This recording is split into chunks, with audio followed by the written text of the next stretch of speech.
2 days after my daughter hugged me at the hospital and said, "Don't worry, Dad, I'll take care of Grandma."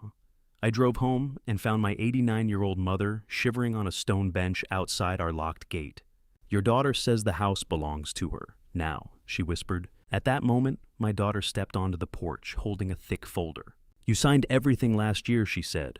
"This house is mine." I looked at the documents, then I looked at the new lock on the door, and I knew this was no longer the little girl I had raised. I'm grateful you're here to listen.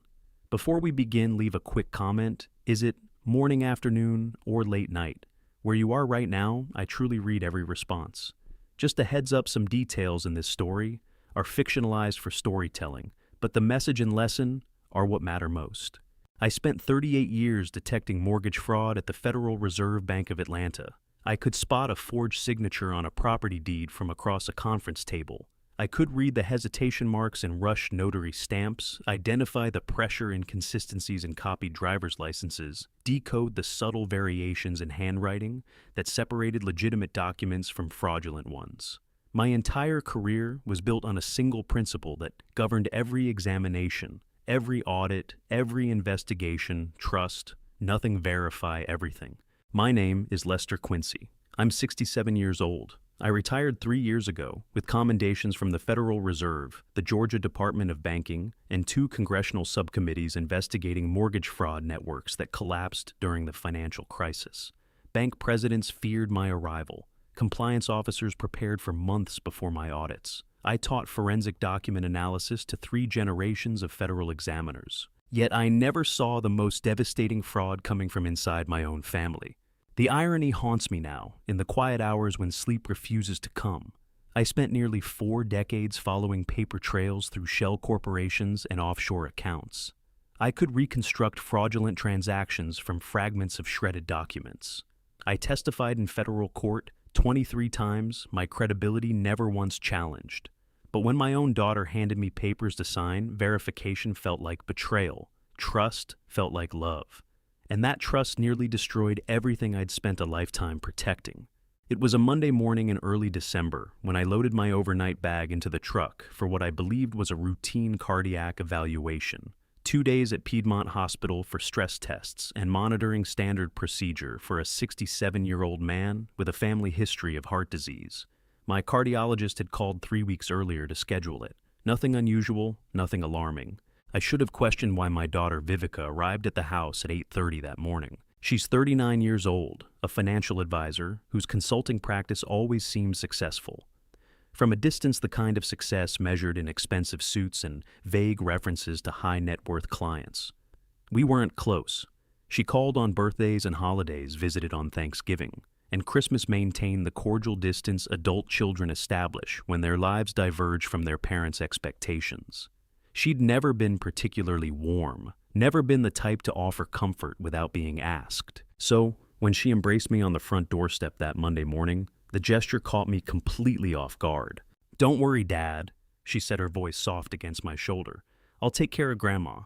The warmth in her tone was so uncharacteristic that I felt genuinely touched. My 89-year-old mother, Florence Whitfield, sat in her favorite armchair in the living room, the medical alert device I'd insisted she wear, buckled securely to her wrist.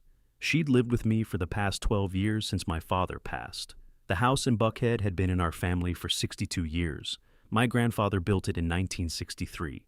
My father lived there for 42 years, and I'd spent the last 4 decades ensuring my mother would never lose it.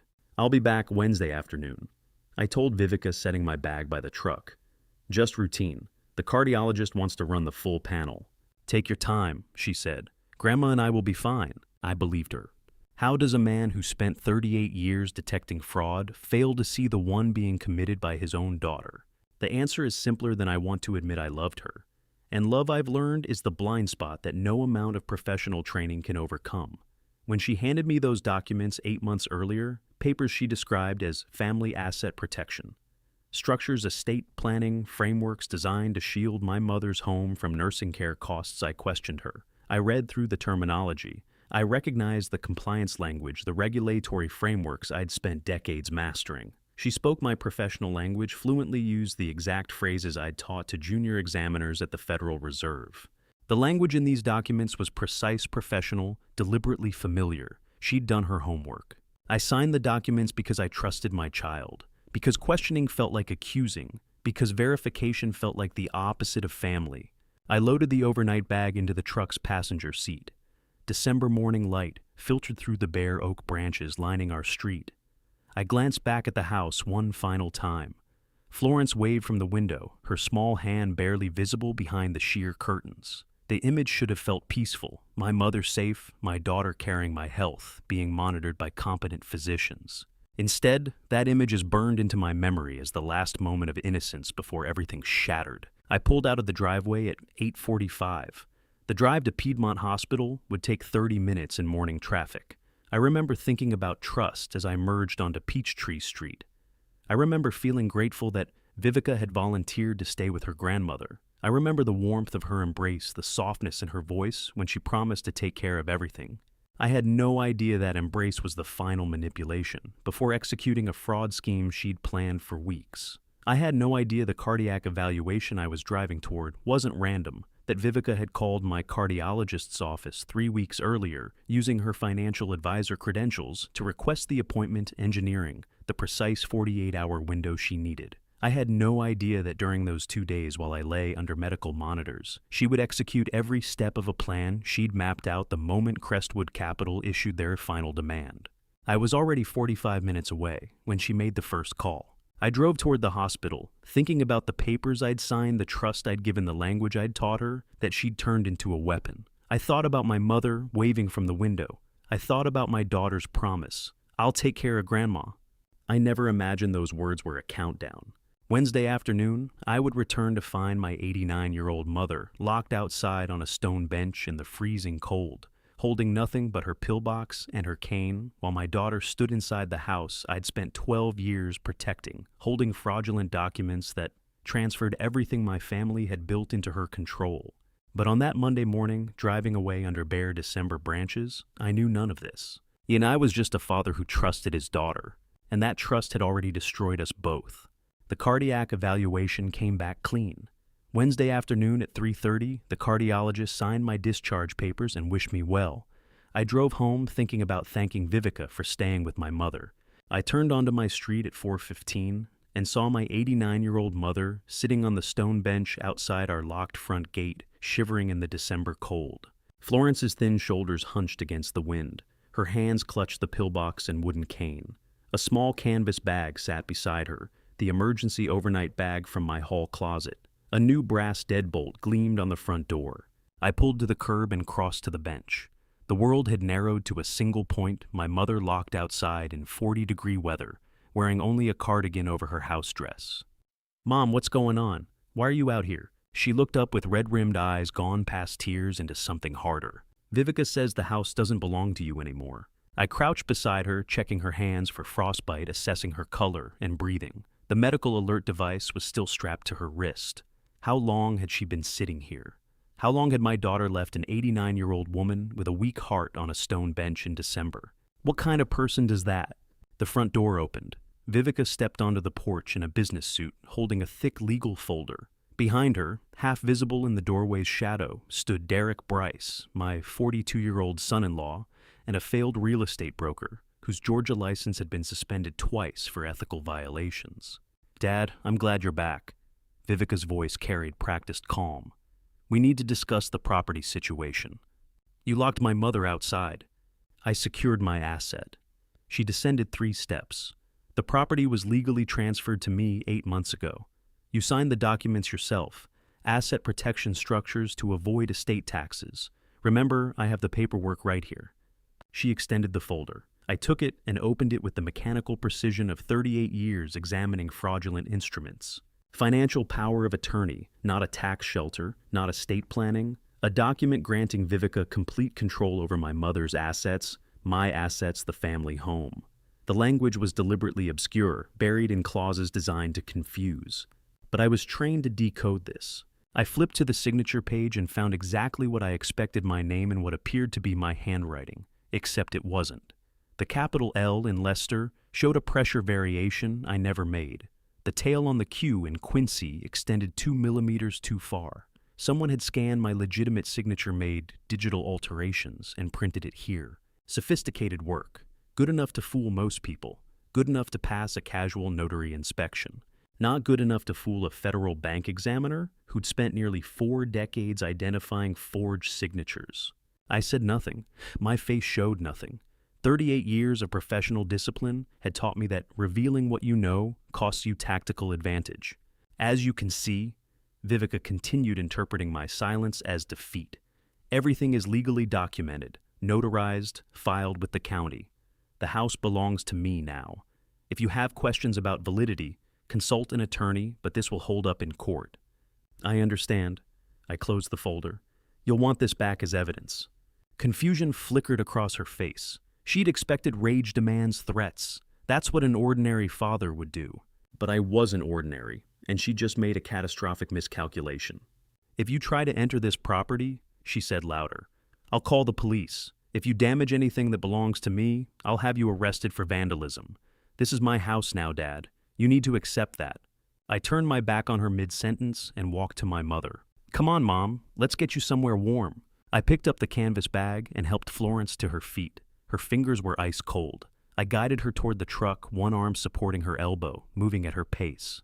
I'm serious, Dad. If you come back onto this property, I won't, I said without turning around. I opened the passenger door and helped my mother inside, tucking the bag at her feet, adjusting the seatbelt across her thin chest. My hands moved with automatic precision. My mind had shifted into a mode Vivica couldn't recognize because she'd never seen it, the cold methodical assessment of structural failure. Anger is useless when a building is collapsing. You don't yell at crumbling concrete. You evacuate survivors. First document the damage second, and prepare the controlled demolition third. I climbed into the driver's seat and started the engine. Vivica stood on the porch watching Derek's shape lurking behind her. She thought she'd won. She thought she'd executed a flawless plan, that the old man was retreating in defeat. She had no idea what she'd just done.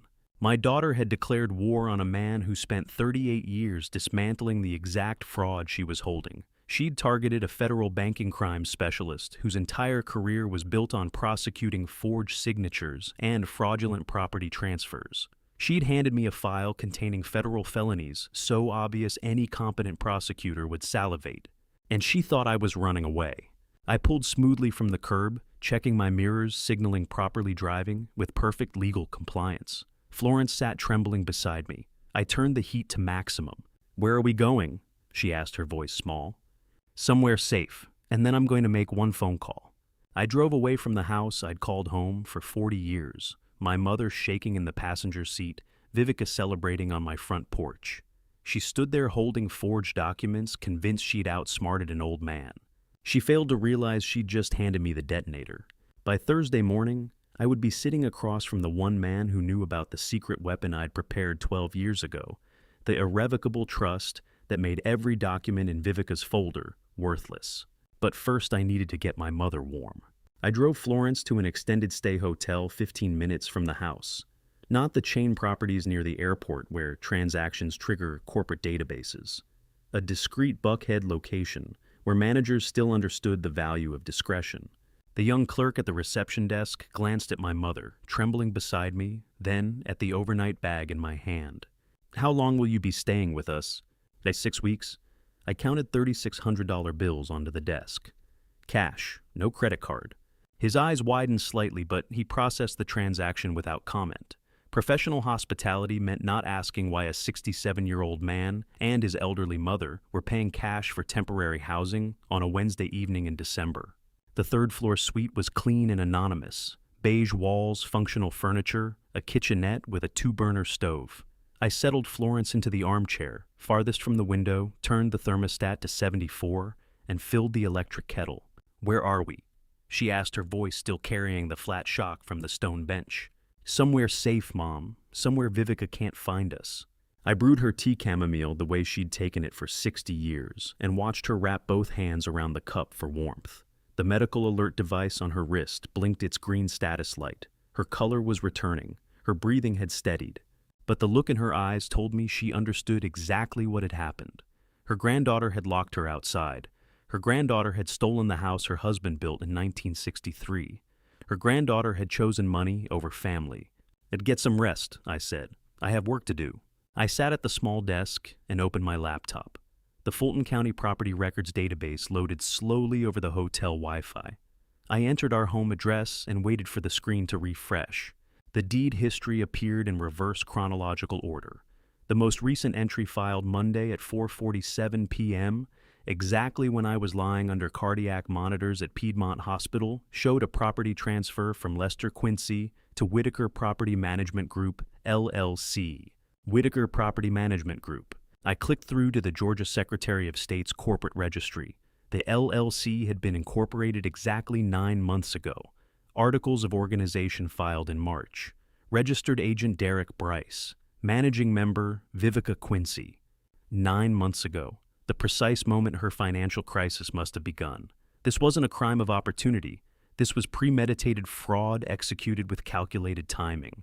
I pulled the small gold notebook from my jacket pocket, the same one I'd carried for 38 years, documenting mortgage fraud patterns at the Federal Reserve Bank of Atlanta. I'd filled 17 of these notebooks over my career. This one was number 18. I wrote the date, the LLC name, the incorporation timeline. The gold notebook that had once held the names of bank presidents and mortgage brokers now held my daughter's name. The weight of that felt like something breaking inside my chest.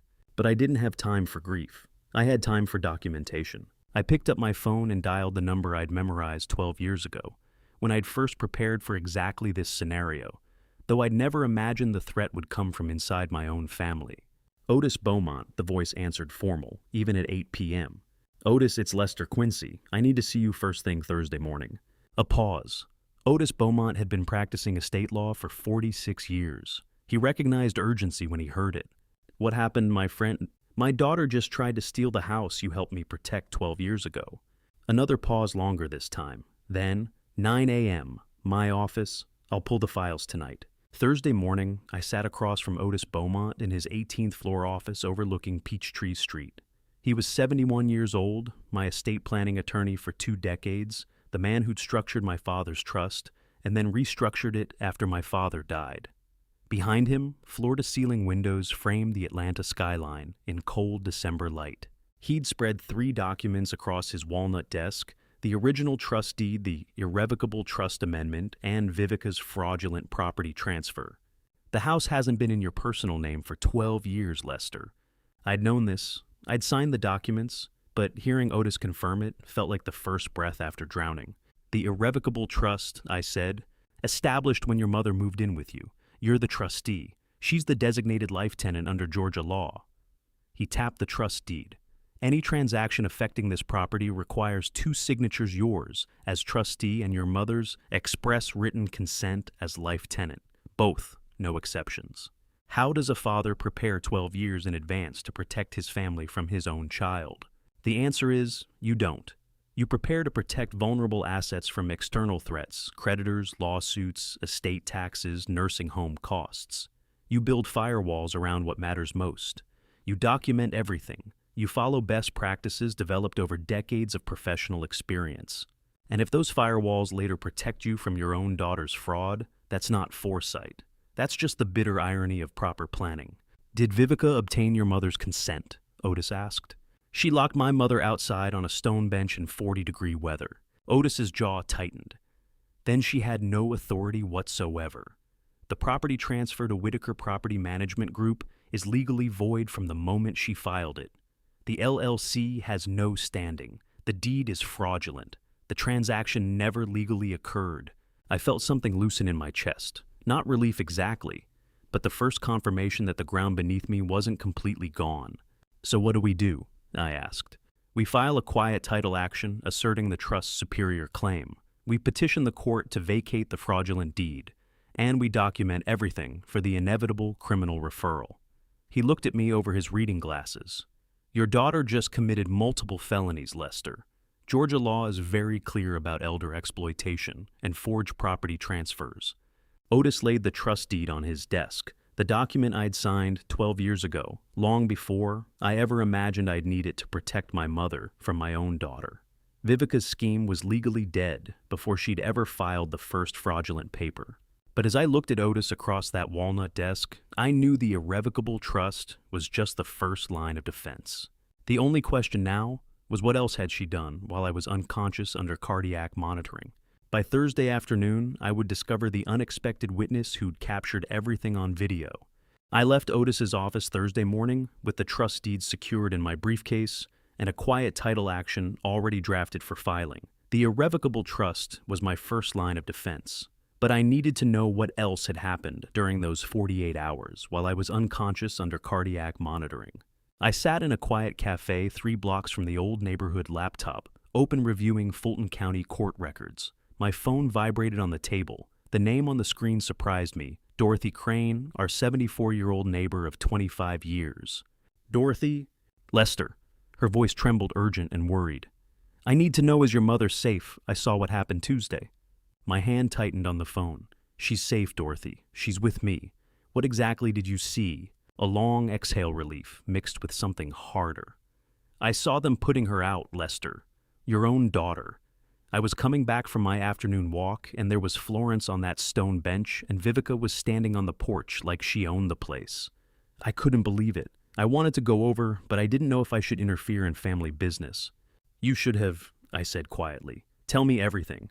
It was Tuesday afternoon around 3 o'clock. I heard voices not shouting exactly, but that cold kind of arguing where people are trying not to make a scene. Florence was saying she didn't want to leave, that she had a right to stay in her own home.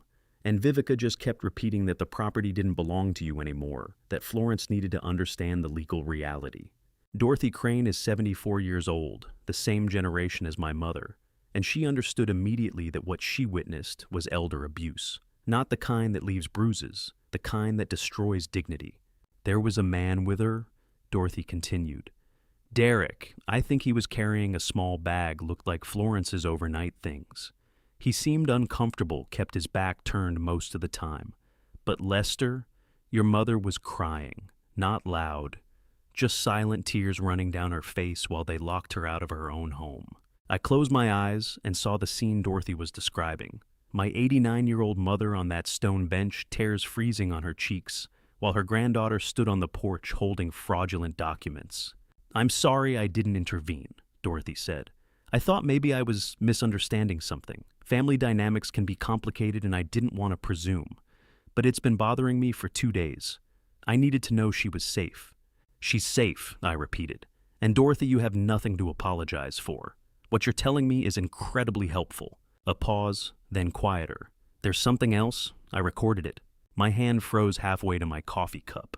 On my phone, she continued. I was standing in my driveway and I pulled out my phone thinking I'd just document what was happening. You know how my daughter is always telling me to record strange things in the neighborhood for safety.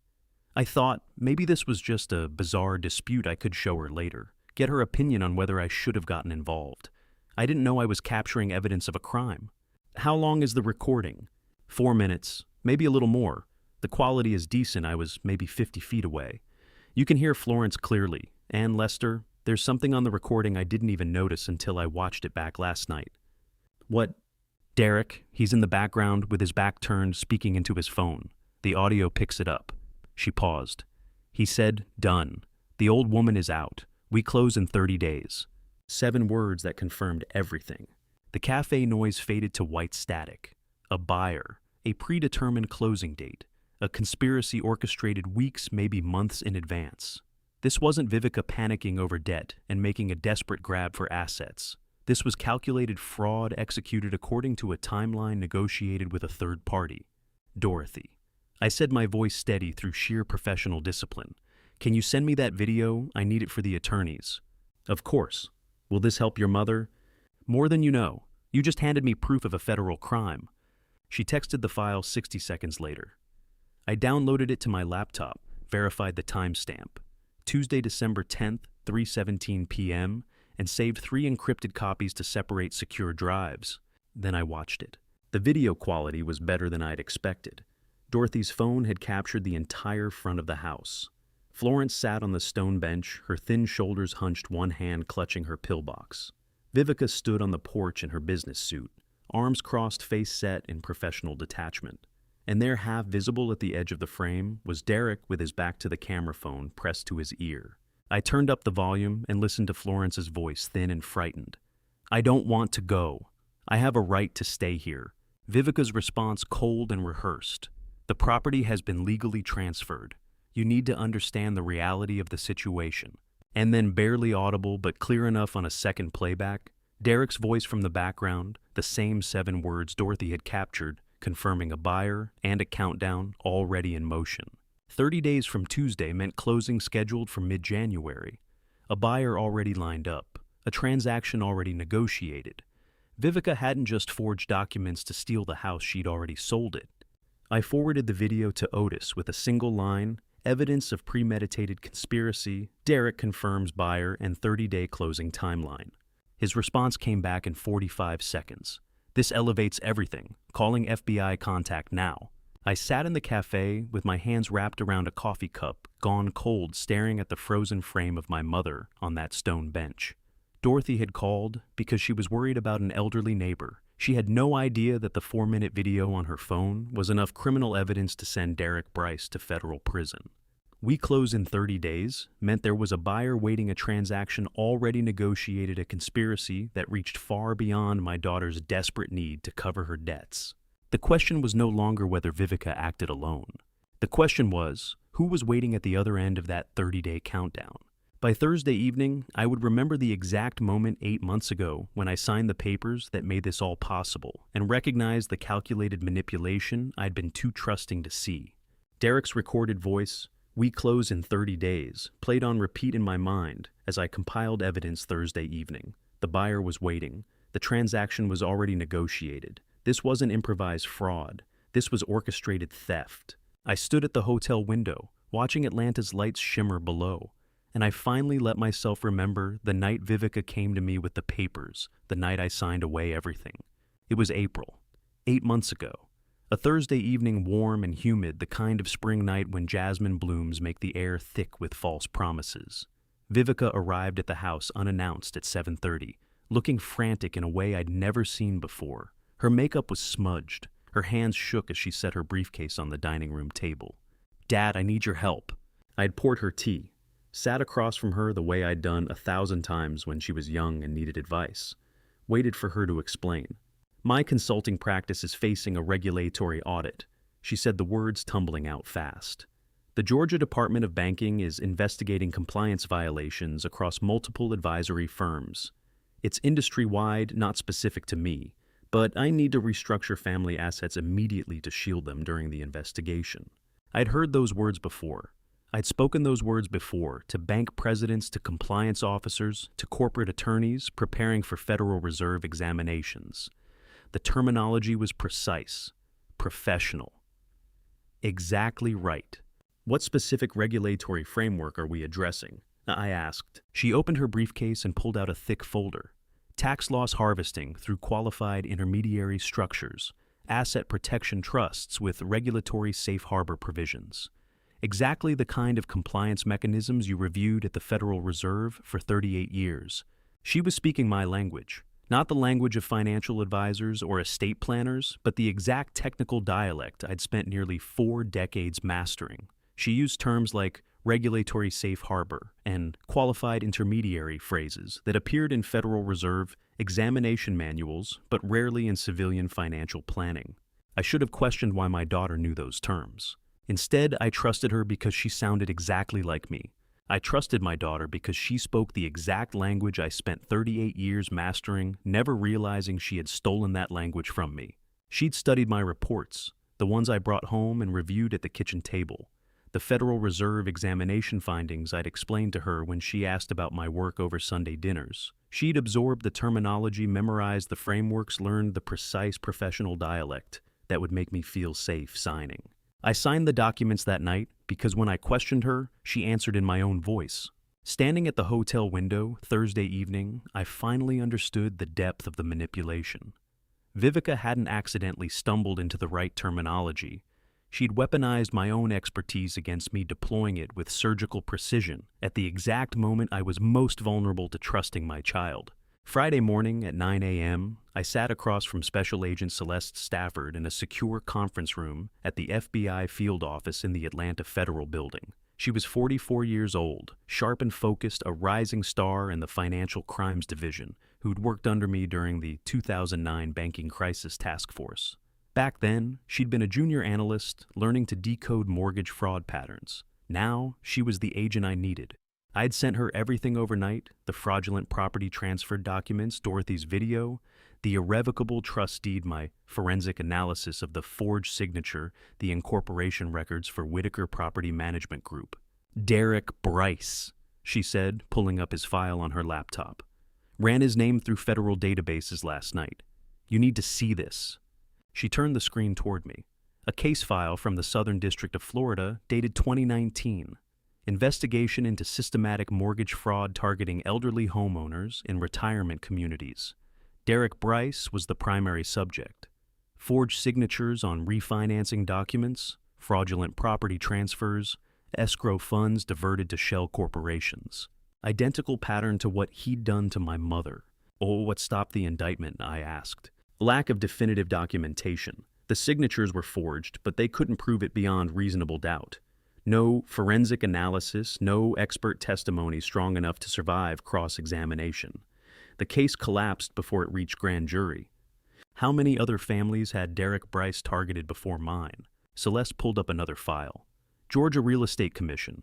3 active complaints against Derek Bryce for mishandling of escrow funds. 2 from 2023, 1 from early 2024. He's been operating here for at least 3 years, and the pattern is consistent. Targets vulnerable homeowners, forges documents, diverts funds. Why wasn't his license suspended? I asked. Complaints are pending investigation. The commission moves slowly, but this changes everything. She looked at me across the sterile conference table. Lester, you aren't the first victim, but you're the first one with the skills to stop him. The words settled like concrete in my chest. This wasn't a daughter making a desperate mistake. This wasn't isolated fraud born from financial panic. This was a career criminal who'd escaped justice once, and my daughter had partnered with him. He targeted you specifically, Celeste continued. The timing, the methodology, the language Vivica used, this was planned. Derek knew your professional background. He knew you'd recognize authentic regulatory terminology. So he coached Vivica to speak in your exact dialect. And she studied my reports, I said quietly. And Derek studied you. He's done this before, Lester. He identifies high-value targets, researches their vulnerabilities, and executes. The Florida case involved a retired federal judge. Same pattern used the victim's own professional expertise as camouflage. I stared at the case files spread across the table. Derek Bryce wasn't just a failed real estate broker. He was a systematic predator with a documented history. And my daughter had brought him into our family. Celeste closed her laptop. The question is, what made Vivica desperate enough to partner with someone like this? Career criminals don't work with amateurs unless there's significant financial pressure. What triggered her? I looked across the conference table at the agent I'd once trained, and I realized we'd moved beyond family betrayal. This was a federal case. Derek Bryce had run this exact scheme before and escaped. My daughter hadn't just committed fraud, she'd allied with a career criminal who specialized in exploiting the elderly. The only question left was what pressure had driven Vivica to make that choice. Celeste's question stayed with me as I left the FBI field office Friday morning. What financial pressure had driven Vivica to partner with a career criminal? The answer wouldn't come from asking my daughter. It would come from doing what I'd done for 38 years at the Federal Reserve. I followed the money. Friday afternoon at 2 p.m., I sat at the hotel desk with my laptop casting blue light across the darkening room. Public records databases, county filings, corporate disclosures, legal correspondence archived in court systems. The digital paper trail that everyone believes is private, but is actually shockingly accessible to anyone who knows where to look. I started with Whitaker Property Management Group, LLC, and worked backward through its registered agent Derek Bryce to find associated corporate entities. What I found was Vivica Quincy Financial Consulting, LLC, incorporated 7 years ago, showing steady growth until 18 months ago when the financial filings went dark. Then I found the lien. Crestwood Capital Partners held a corporate promissory note against Vivica's consulting practice. The amount made my chest tighten: $1.4 million. Delinquent. With a clause that read like a legal garrote: payment in full within 60 days of default notice, or borrower consents to involuntary Chapter 7 bankruptcy proceedings, including personal guarantor liability. Viveka hadn't just borrowed against her business. She'd personally guaranteed the debt. If Crestwood called it due, they could destroy not just her practice, but her personal finances, her credit, her entire professional future. I kept digging and found the email that turned my blood to ice. It was buried in public court filings from a preliminary motion Crestwood had filed in Fulton County Superior Court 3 weeks ago, routine debt collection paperwork that included correspondence between the parties. Viveka's response to their 60-day demand was archived on page 17 of the court record. My father's house is the only asset. Give me 45 days. 7 words that reduced our entire family. My mother's 62 years in that house, my father's memory, my own 40 years of protection to a line item in a debt negotiation. She reduced me to 7 words in an email. My father's house is the only asset. I sat back from the laptop, hands shaking. She wasn't acting out of simple greed. She was running from terror, from the complete annihilation of everything she'd built professionally. But instead of coming to me, instead of asking her father for help, for advice for the liquid assets I had available, she chose to throw her 89-year-old grandmother into the December cold and forged documents that would send her to federal prison. The email was dated November 15th, 3 weeks before my hospitalization, which meant she'd been planning this for at least 21 days before Derek recorded himself saying, "We close in 30 days. But something bothered me about the timeline. My cardiac appointment had been scheduled for December 9th. If Viveka sent that email November 15th, and my appointment was called in by the cardiologist's office 3 weeks prior, I checked my phone's calendar. My appointment notification was dated November 18th, 3 days after Viveka's email to Crestwood. Saturday morning at 9 a.m., I called my cardiologist's office. "Yes, Mr. Quincy, how can I help you? I need to verify something about my December 9th appointment. Was that scheduled through your regular automated recall system? A pause while she pulled up the records. "No, sir. That appointment was explicitly requested by a third party calling on your behalf. Let me see. The request came in the November 15th, the same day as Viveka's email to Crestwood. Can you provide the originating phone number? Of course, area code 404. She read off the digits. I didn't need to check my contact list. I'd memorized that number 39 years ago when Viveka got her first cell phone as a college freshman. The number on the cardiologist's log belonged to my daughter. And just to confirm, I said, my voice steady through pure professional discipline, was there any prior discussion with me about scheduling this appointment? Our notes indicate the caller stated you'd requested a comprehensive cardiac workup, but were having trouble getting through to our scheduling line. She provided your medical history insurance information and specifically requested the first available 2-day evaluation window. 2-day evaluation window. Exactly the duration she needed.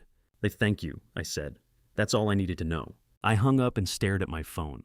Viveka hadn't just exploited a routine medical appointment. She'd manufactured it. The same afternoon, Crestwood Capital issued their 60-day ultimatum. She called my cardiologist's office fabricated medical urgency and engineered the precise window she needed to execute the fraud.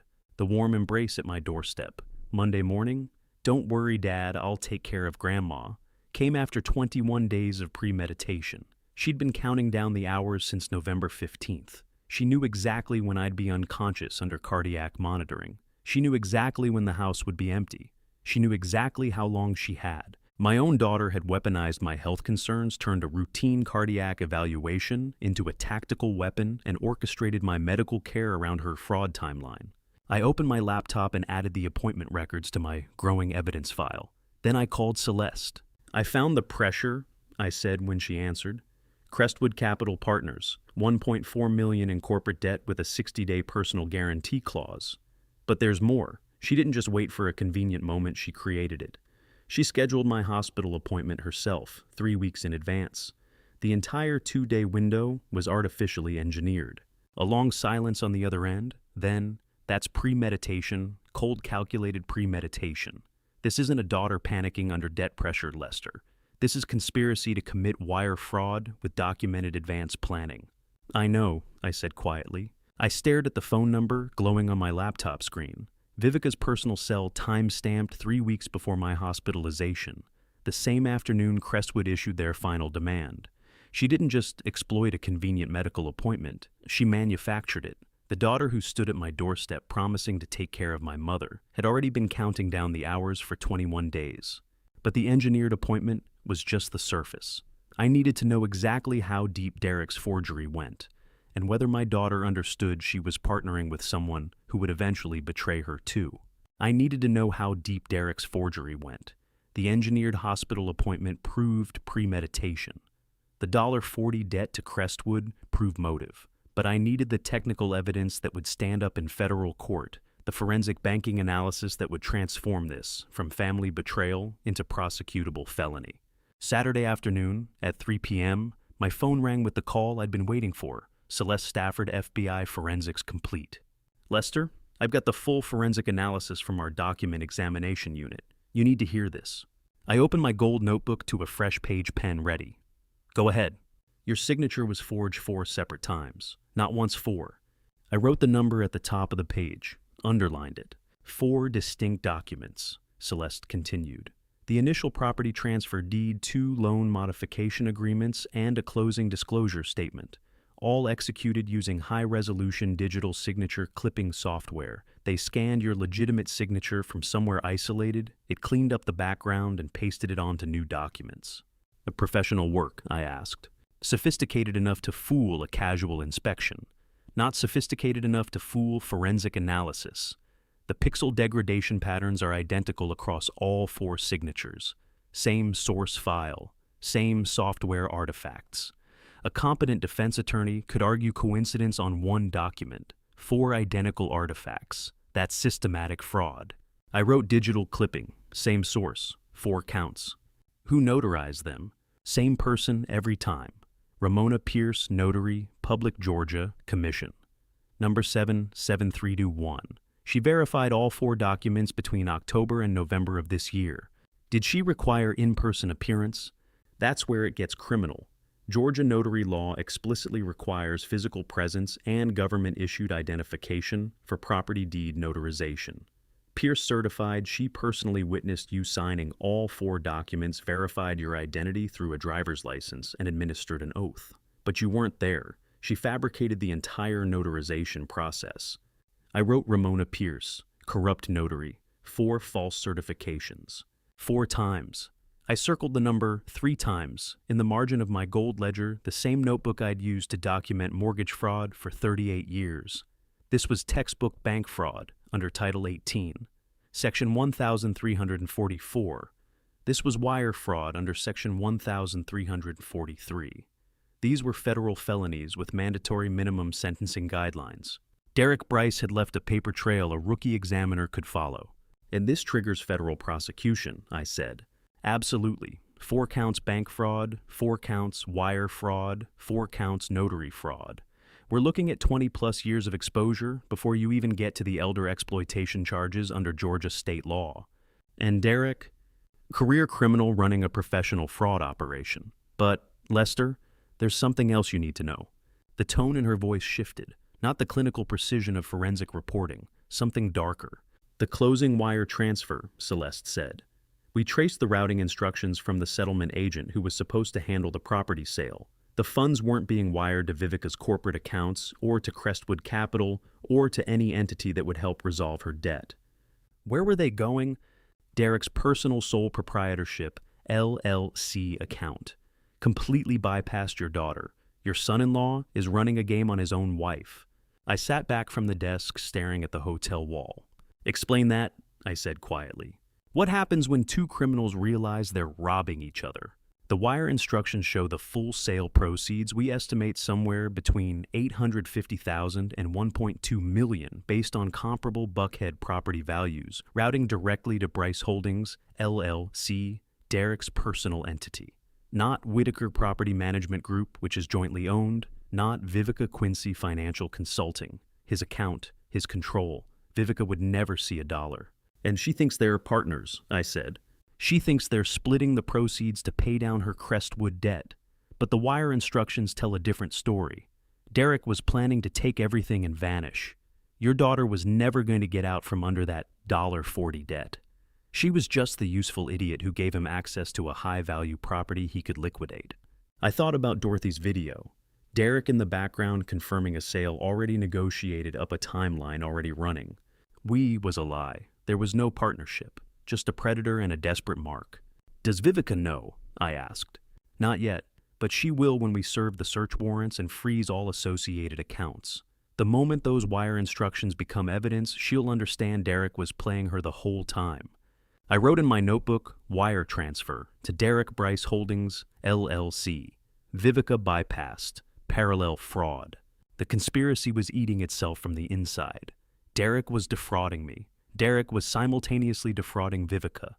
Vivica had partnered with a career criminal who specialized in betraying his partners. And somewhere in this collapse of loyalty and greed, Ramona Pierce had sold her notary commission for whatever Derek paid her to falsify 4 federal documents. How do you want to proceed? Celeste asked. I want the full federal case. Bank fraud, wire fraud, elder exploitation conspiracy. I want Derek Bryce, I want Ramona Pierce, and I want Vivica held accountable for every signature she convinced me to sign, every lie she told, every hour my mother sat on that stone bench in the cold. You'll get it, Celeste said. We're filing Monday morning. Search warrants account freezes the whole coordinated action. But Lester, you need to prepare yourself. When we move on this, your daughter is going to federal custody. Not just Derek, both of them. I know, I said. I looked down at my gold notebook where I had written Derek Bryce's name at the top of the page, and beneath it, the number, 44 forged signatures, 4 federal felonies, 4 times. Ramona Pierce violated her oath as a notary public. Derek thought he was playing both sides, thought he could defraud the father, while simultaneously betraying the daughter, thought he could orchestrate parallel schemes and extract maximum value before disappearing. He failed to understand that empires built on betrayal eventually consume themselves. The only question now was, which one of them would turn first? Which conspirator would recognize the game was over and race to cut a deal? Before the other, would Vivica realize Derek had been planning to abandon her with the debt and the criminal charges? Would Derek understand that Vivica's recorded confession on my phone would send them both to prison? By Sunday morning, I would discover my mother had been preparing her own defense long before I ever knew we were vulnerable, and the documents she'd hidden would prove she understood the danger weeks before Derek changed the locks. The question of which conspirator would turn first haunted me Saturday night. Derek betraying Vivica. Vivica betraying me. The conspiracy devouring itself from within. But Sunday morning, I discovered that while I'd been building a federal case, my 89-year-old mother had been building something even more fundamental. I visited Florence in her hotel suite at 10 a.m. She sat in the armchair by the window, morning light making her white hair glow like a halo. On the small table beside her rested an object I recognized immediately, an old metal tin biscuit box, faded blue with painted roses. She looked at me with those sharp, clear eyes and asked, "Do you want to see what I took from the house 6 weeks ago?" 6 weeks? That was late October, a full month before my hospitalization, weeks before Dorothy's video, long before I knew we were vulnerable. 6 weeks. I crossed to the table and sat across from her. "Mom, what are you talking about?" Florence opened the biscuit box with hands that trembled slightly, not from fear, but from the weight of what she was about to reveal. Inside, instead of the Christmas cookies it held when I was a boy, lay crisp legal documents folded precisely, edges still sharp. "The papers Vivica brought me?" she said quietly. I knew something was wrong. I lifted the first document carefully. Purchase agreement, my mother's signature line blank. The second document, power of attorney extension, unsigned. The third, property transfer authorization, blank signature line. Every document Vivica had demanded Florence sign 6 weeks ago, preserved in pristine condition, completely unsigned. The biscuit box faded blue metal with painted roses dented on one corner from when I dropped it. As a child had held Christmas cookies and butter shortbread and my mother's famous gingerbread. Now it held the evidence that would save us. "Tell me what happened," I said. Florence folded her hands in her lap, the medical alert device on her wrist catching the morning light. It was late October, a Thursday afternoon. Vivica arrived without calling first, which she never does. She was carrying a briefcase, wearing that business suit she wears when she's trying to look professional, but her hands were shaking. What did she say? She said she needed my signature on family financial updates. Routine paperwork, she called it. estate planning adjustments. She spread all these documents across the dining room table and kept pointing to signature lines telling me to sign quickly because she had another appointment. I knew that technique: create urgency, discourage careful reading, rush the target into compliance. But something felt wrong, Florence continued. Not the documents themselves. I couldn't understand most of the legal language. It was Vivica. The way she wouldn't look me in the eye, the way she kept checking her phone, the way she said, "It's just routine," 3 times in 2 minutes. "It's so you refuse to sign." I told her I needed to show them to you first. She said that wasn't necessary, that you'd already approved everything. I said I wanted to wait anyway. She got angry, not loud, but the cold kind of angry where her voice gets very quiet. She told me I was making things difficult for the family. I felt something break inside my chest. My daughter had used emotional manipulation on her own grandmother, had weaponized family loyalty to pressure an 89-year-old woman into signing away her rights. "What did you do?" I asked. I told her no, just no. And after she left, I took every document she'd brought and I hid them in this box. Then I called Dorothy. "Dorothy Crane?" Florence nodded. I asked her to come over. I told her I needed someone to scan these papers to help me preserve them in case they disappeared. Dorothy brought her printer scanner, and we made copies of every page. She didn't ask questions. She just helped. My mother is 89 years old, walks with a cane, and has a heart condition the cardiologist monitors monthly. But she did what I failed to do. She refused to blindly trust Vivica. She built an investigation while I was signing fraudulent documents in April, completely oblivious. "Why didn't you tell me?" I asked. Florence looked at me with eyes that had seen 89 years of life, raised a son alone after my father died, survived the Depression and 2 wars and more loss than I could imagine. "Because I needed proof first, Lester. Not just suspicion. You taught me that: trust, but verify. If I came to you with nothing but a bad feeling about your daughter, what would you have said? You would have told me I was being paranoid. You would have defended her. So I waited. I preserved the evidence. I watched. And when she came back 5 weeks later, demanding the same signatures, I refused again. And I knew. Trust but verify. The principle I'd taught her 50 years ago when I started at the Federal Reserve, the foundation of every fraud examination I'd ever conducted. My mother had listened, had learned, had applied it to protect us both. I took the documents from the biscuit box, my hands trembling, not from fear, but from overwhelming gratitude. "Mom, you saved us. You saw it coming before I did. I raised you to verify everything, Lester. I just followed your rules." She said it so simply, as if refusing to sign fraudulent documents and secretly building a paper trail was ordinary behavior for an 89-year-old grandmother, as if enlisting the neighbor to scan evidence was standard procedure, as if protecting her family from her own granddaughter's fraud was just another Tuesday afternoon. I held the unsigned documents my mother had preserved for 6 weeks, and I understood something profound. While I'd been operating on professional training and legal strategy, Florence had been operating on something deeper, a grandmother's instinct that her own granddaughter had become dangerous. She'd built our first line of defense not with attorneys or FBI contacts, but with a tin biscuit box and the courage to say no. But as I looked at her sitting by that window, I noticed the medical alert device on her wrist, the one I'd insisted she wear, the one that monitored her heart rate and could call emergency services with a single button press. The one that also had a 24-hour audio recording function for liability documentation.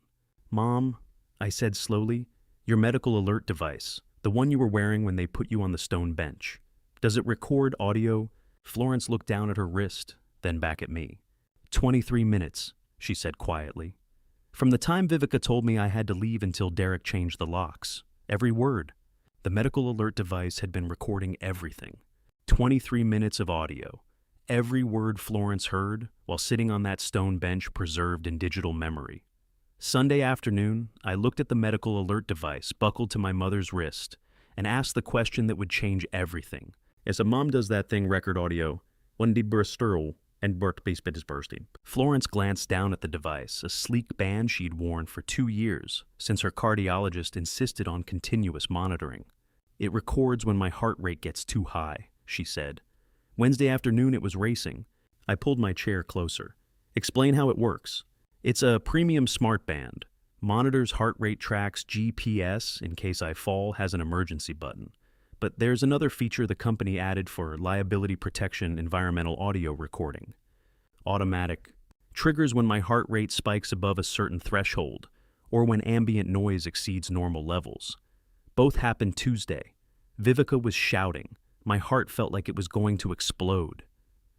I felt my own pulse accelerate. Can we access the files? There's a data cable in my overnight bag. The monitoring company uses it to download data during my monthly checkups. Florence retrieved a small USB cable from her bag.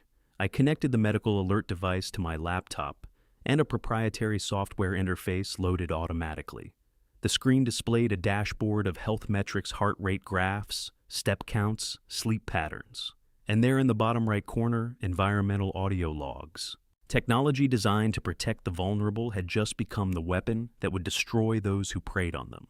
I clicked the audio tab. A list of time-stamped recordings appeared, each one triggered by either cardiac events or environmental factors. Most were brief 30 seconds of my mother's elevated breathing during physical therapy, 2 minutes of traffic noise when she walked to the mailbox. But one entry stood out.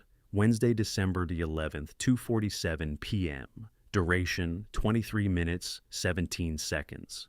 I read the trigger metadata aloud. Heart rate spiked to 128 beats per minute. Ambient sound exceeded 85 decibels. Auto record initiated. Do you need to listen to it? Florence asked quietly. I need to know exactly what they said to you.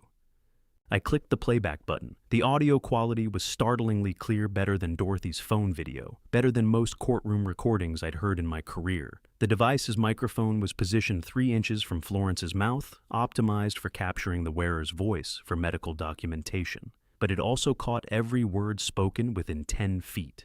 The recording began with ambient sounds, footsteps on hardwood, a door opening, Florence's breathing. Then Vivica's voice, cold and sharp. Grandma, you need to understand something. You don't have rights here anymore. Dad signed them away. Florence's trembling response, I don't understand. This is my home. Your grandfather built this house. Not your home, not anymore. The property transferred 8 months ago. You're trespassing. I heard my mother start to cry, soft, confused sobs that made my chest tighten. Derek's voice came through the laptop speakers. Nobody believes old people anyway. The casual cruelty in his tone hit me like a physical blow. Not angry, not emotional. Just matter-of-fact dismissal of an 89-year-old woman's worth. If you call anyone, Derek continued, we'll just tell them you're experiencing cognitive decline, confusion, memory problems. Who do you think they'll believe, a successful financial advisor and a licensed real estate broker, or an old woman who can barely remember what day it is?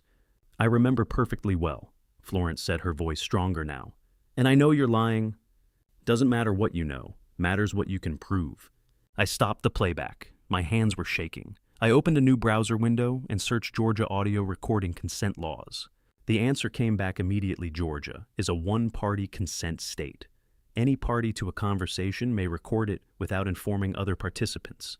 Since Florence was a conscious participant in the conversation, the recording was fully admissible in both criminal and civil proceedings.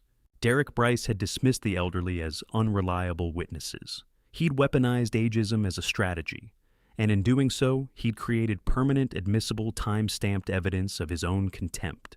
I looked at Florence. Did you know it was recording? Not consciously. I felt the device vibrate when my heart rate spiked, but I didn't understand what that meant until later when I checked the app.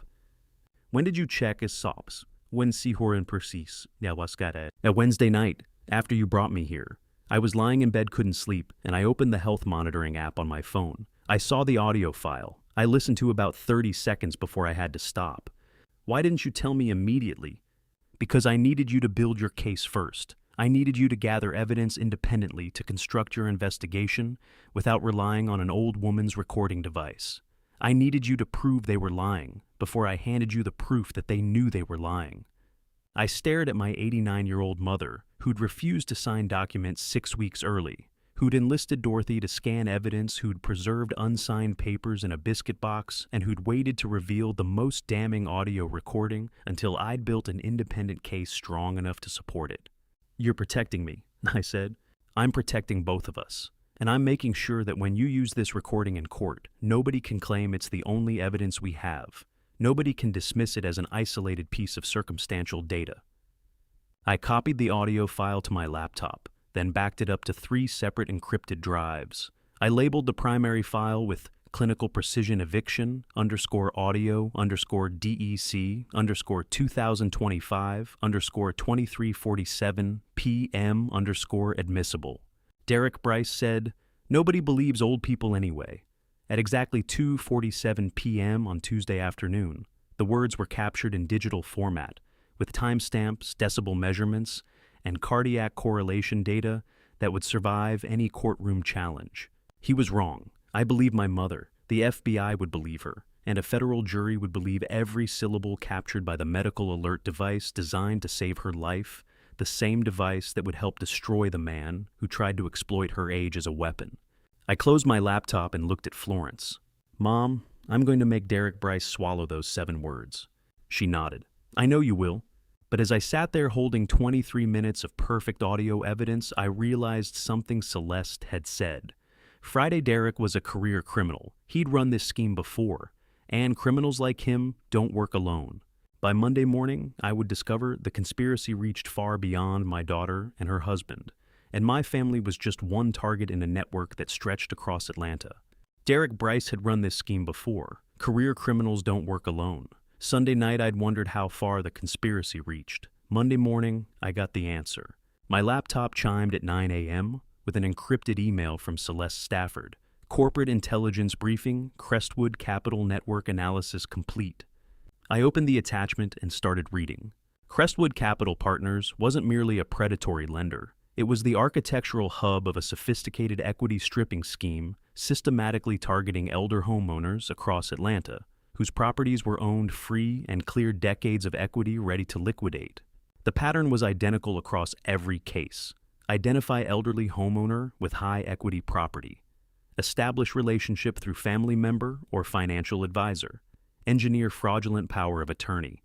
Execute rapid sale. Split proceeds. Minimum 6 confirmed victims over 18 months. I scrolled to the victim list and my chest tightened. James Calloway, retired Federal Reserve Bank examiner, currently facing foreclosure on a Druid Hills property he's owned for 37 years. I stared at James Whitfield's name, the man who sat at the desk next to mine for 15 years, who taught me how to read mortgage fraud patterns. James was losing his home and had no idea why. Celeste's email continued. "Your home wasn't the first. It was just the next one on the list. Crestwood operates on volume multiple targets in various stages simultaneously." I forwarded the email to Otis. "We're not fighting a family dispute. We're fighting organized crime." Monday afternoon at 2 p.m. I sat in a coffee shop when Frank Dalton walked through the door. He was 50 years old, Vivica's certified public accountant for 7 years, and he looked terrified. "Mr. Quincy?" He slid into the booth, glancing over his shoulder. "Thank you for meeting me. You said it was urgent." I didn't know what she was doing. I signed the tax disclosures thinking they were legitimate, but after the FBI contacted me Friday, I started reviewing everything, and I realized... He stopped, hands shaking. "What are you trying to tell me, Frank Seeds?" He pulled a manila folder from his briefcase. "Your daughter has an offshore account, Cayman Islands. It links directly to Crestwood Capital Partners." I opened the folder. Bank statements from Caribbean International Trust, Georgetown, Grand Cayman. Account holder, Whitaker Capital. Holdings Escor, Enrior, LC. The same entity structure Derek used, but with Vivica as managing member. How many families had my daughter helped Crestwood destroy before they turned on her? "These deposits," I said, pointing to the statement. "What are they?" "Commission payments. Off the books. She wasn't just a client being pressured by Crestwood. She was working with them." The coffee shop noise faded. "Explain that." Frank leaned forward. "Vivica entered into an illicit joint venture with Crestwood 18 months ago. Her role was to identify high-equity elder homeowners, people she knew through her practice, through your network, through family connections. She'd establish trust offer financial planning, then move toward property transfers and equity extraction." "How many?" "At least 6 that I can trace, maybe more. 6 families, James Whitfield's name on that list. How many elderly people had trusted a financial advisor who seemed professional, caring, legitimate? She got commission cuts for each successful acquisition," Frank continued. 10 to 15% of the liquidated equity deposited to this Cayman account. But about 9 months ago, her target acquisition started stalling. Families backed out, deals collapsed, and Crestwood doesn't accept failure. So they turned on her, I said. The $40 debt wasn't a legitimate business loan. It was punishment. Crestwood manufactured the debt to force her into targeting higher value properties she had direct family access to. My mother's home. Frank nodded. When she couldn't deliver other targets, they demanded she deliver her own family. The debt gave her no choice. Bankruptcy or betrayal. I looked at the Cayman bank statements. Deposits ranging from $60,000 to $240,000. Commission payments for helping a criminal syndicate strip elderly families of their life savings. My daughter hadn't just tried to steal my home. She had partnered with Crestwood Capital to identify vulnerable homeowners, gain their trust through professional credentials, and systematically extract their equity. She'd done this to at least 6 families before they turned their machinery against her. Why are you telling me this? I asked. Because the FBI is building a RICO case. Racketeering, conspiracy, wire fraud across multiple victims. I signed her tax returns, Mr. Quincy. I prepared disclosures that failed to report this Cayman account. If I don't cooperate now, I'm going to federal prison for facilitating organized crime. So you want immunity? I want to do the right thing before it's too late. His voice cracked. I didn't know what she was doing, but ignorance isn't a defense. Not when you're a CPA who should have questioned why a struggling financial consultant had hundreds of thousands in offshore deposits. I gathered the bank statements. Does Vivica know you're here? No, and when the FBI serves the account seizure warrants, she'll understand I gave them everything. Frank pushed the Cayman bank statements across the table, hands shaking.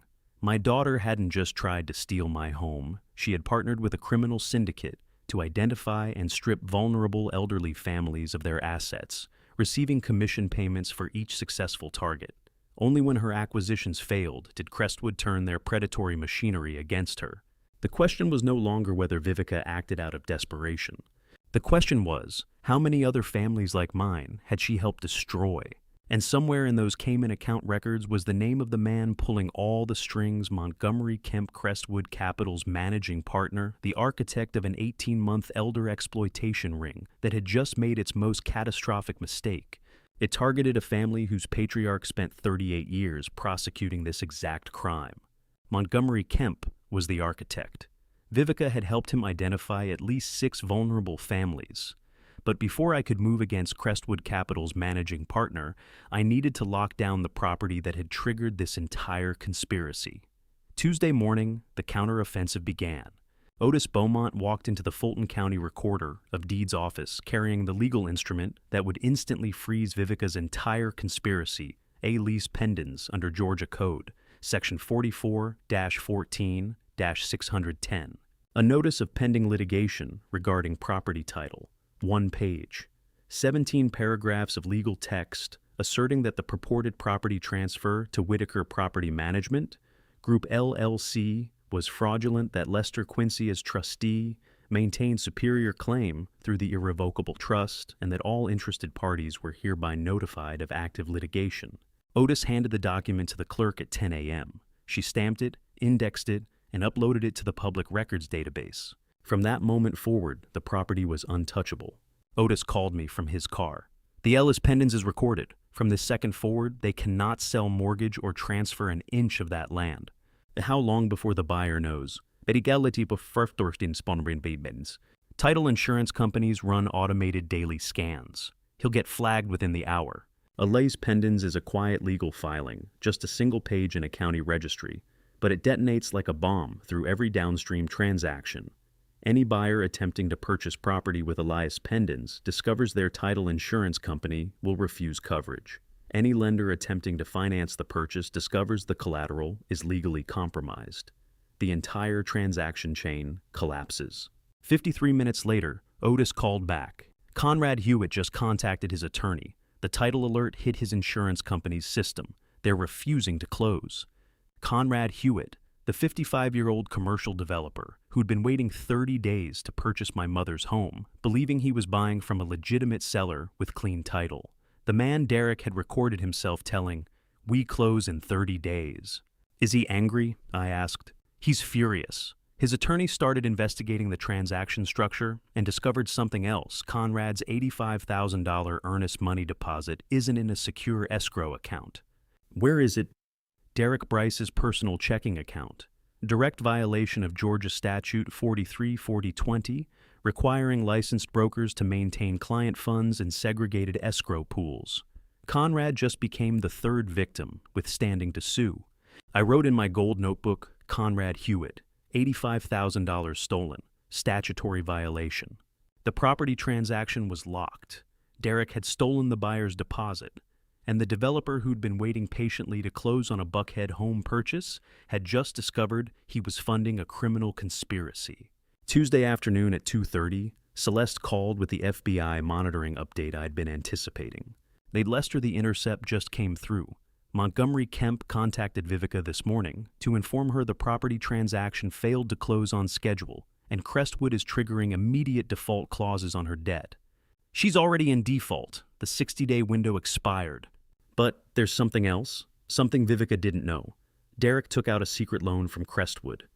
I felt my pulse accelerate. How much? $400,000. $400,000. Derek had pledged my house twice without anyone knowing. Using my forged signature again, I asked. Yes, he executed a secondary loan facility under his own name, pledged your house as collateral, using the same forged documents, and Crestwood approved it without cross-checking against Vivica's transaction. Derek was running a parallel extraction scheme, without Vivica's knowledge. Completely blind to her, the FBI intercept captured Kemp informing Vivica about Derek's secret loan. She just discovered her husband robbed her while they were busy robbing you. I stared at the hotel window. Derek Bryce had forged my signature 4 times. He'd stolen Conrad Hewitt's deposit. He'd partnered with Vivica to execute the property fraud. And simultaneously, he'd borrowed an additional $400,000 from Crestwood, using my home as collateral, keeping that loan entirely hidden from his own wife.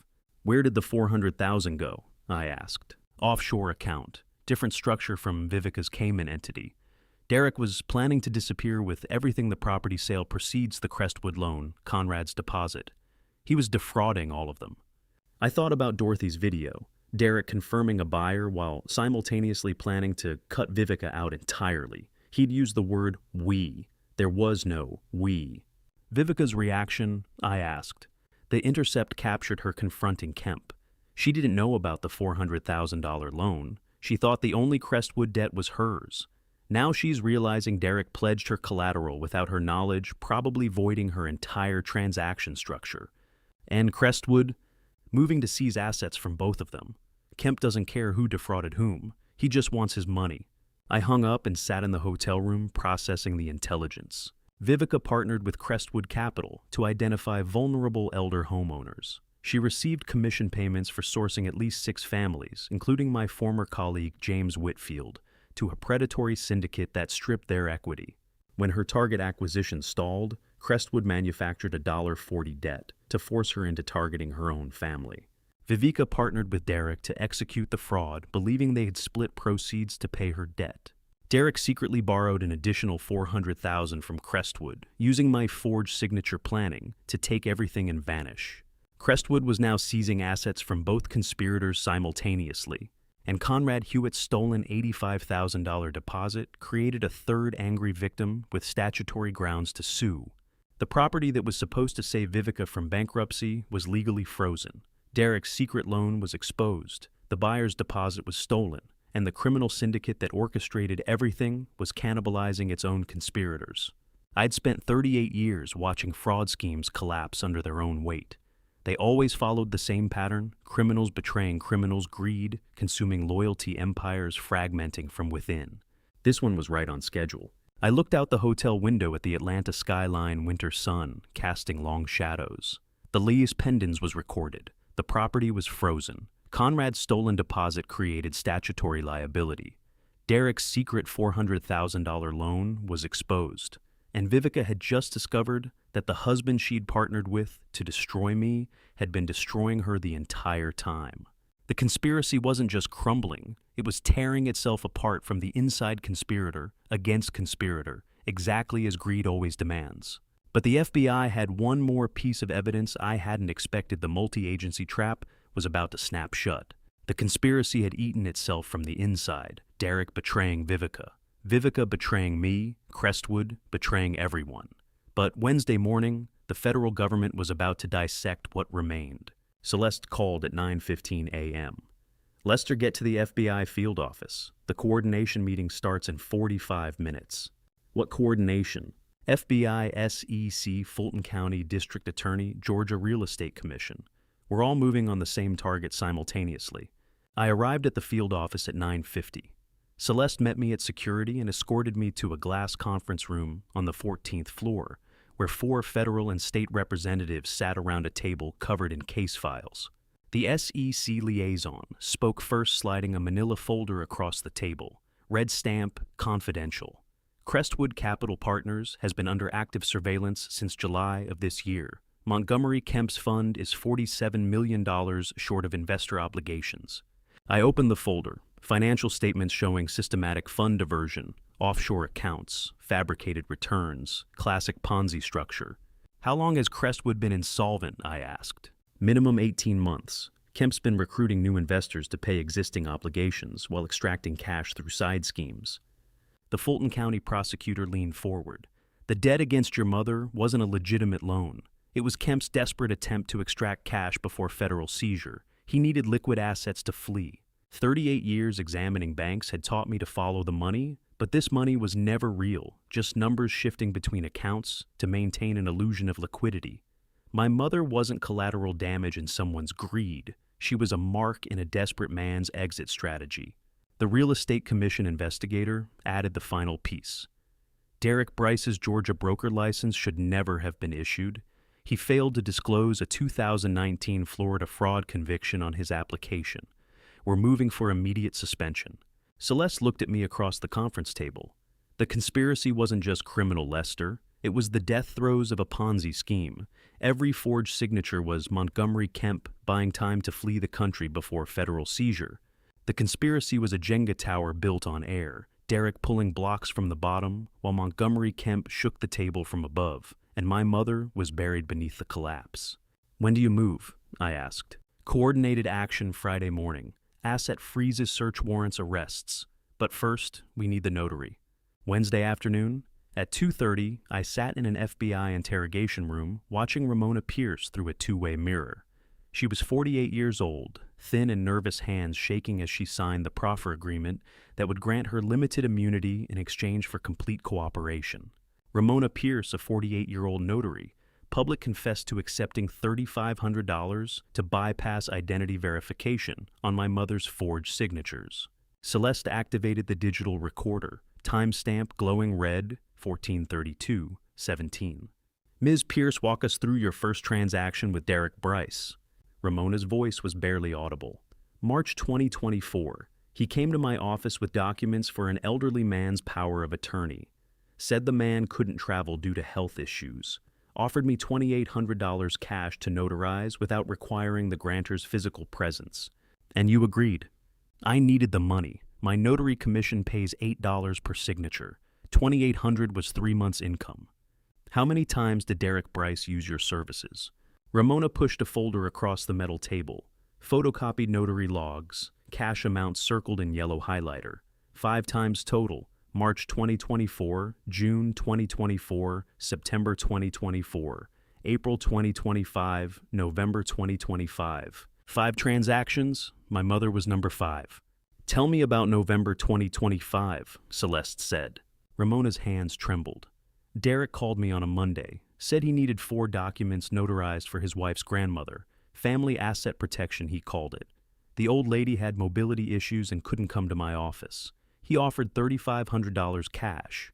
Did you verify the grantor's identity? No. Did you require her physical presence? No. Did you confirm she understood the documents she was supposedly signing? No, I just stamped them and took the cash. Celeste leaned forward. Ms. Pierce, Georgia law requires notaries to verify identity through government-issued identification and witness the grantor's signature in person. You violated statutory requirements 5 times. Why? Because Derek said it was a family matter, that the old lady couldn't make it to my office because of her hip. He said it happened all the time. And you believed accepting $3,500 in cash to skip identity verification was standard practice. Wandi baman dasan baftas. Ramona started crying. I knew it was wrong, but I have student loans, medical debt. My notary income doesn't cover rent. When Derek offered cash, I took it. I thought about Florence sitting on that stone bench in the hotel courtyard, 89 years old, holding unsigned documents she'd been too afraid to question. The same woman who'd raised me to believe integrity was the only currency that appreciated over time, and this notary had sold hers for the cost of a used dishwasher. Celeste slid a legal pad across the table. Write down every name, every address, every transaction Derek Bryce asked you to notarize. Ramona wrote for 11 minutes. When she finished, she pushed the pad back. 4 names besides Florence Whitfield, 4 elderly homeowners, 4 families targeted by Derek Bryce's systematic fraud operation between March 2024 and September 2025. I scanned the list and felt my chest tighten. One name had a notation beside it, foreclosed August 2025. On this family, I said, pointing to the notation. What happened? Ramona's voice cracked. I heard about it later. The loan Derek executed was fraudulent. The family tried to fight it, but they couldn't prove the signature was forged. They lost their home.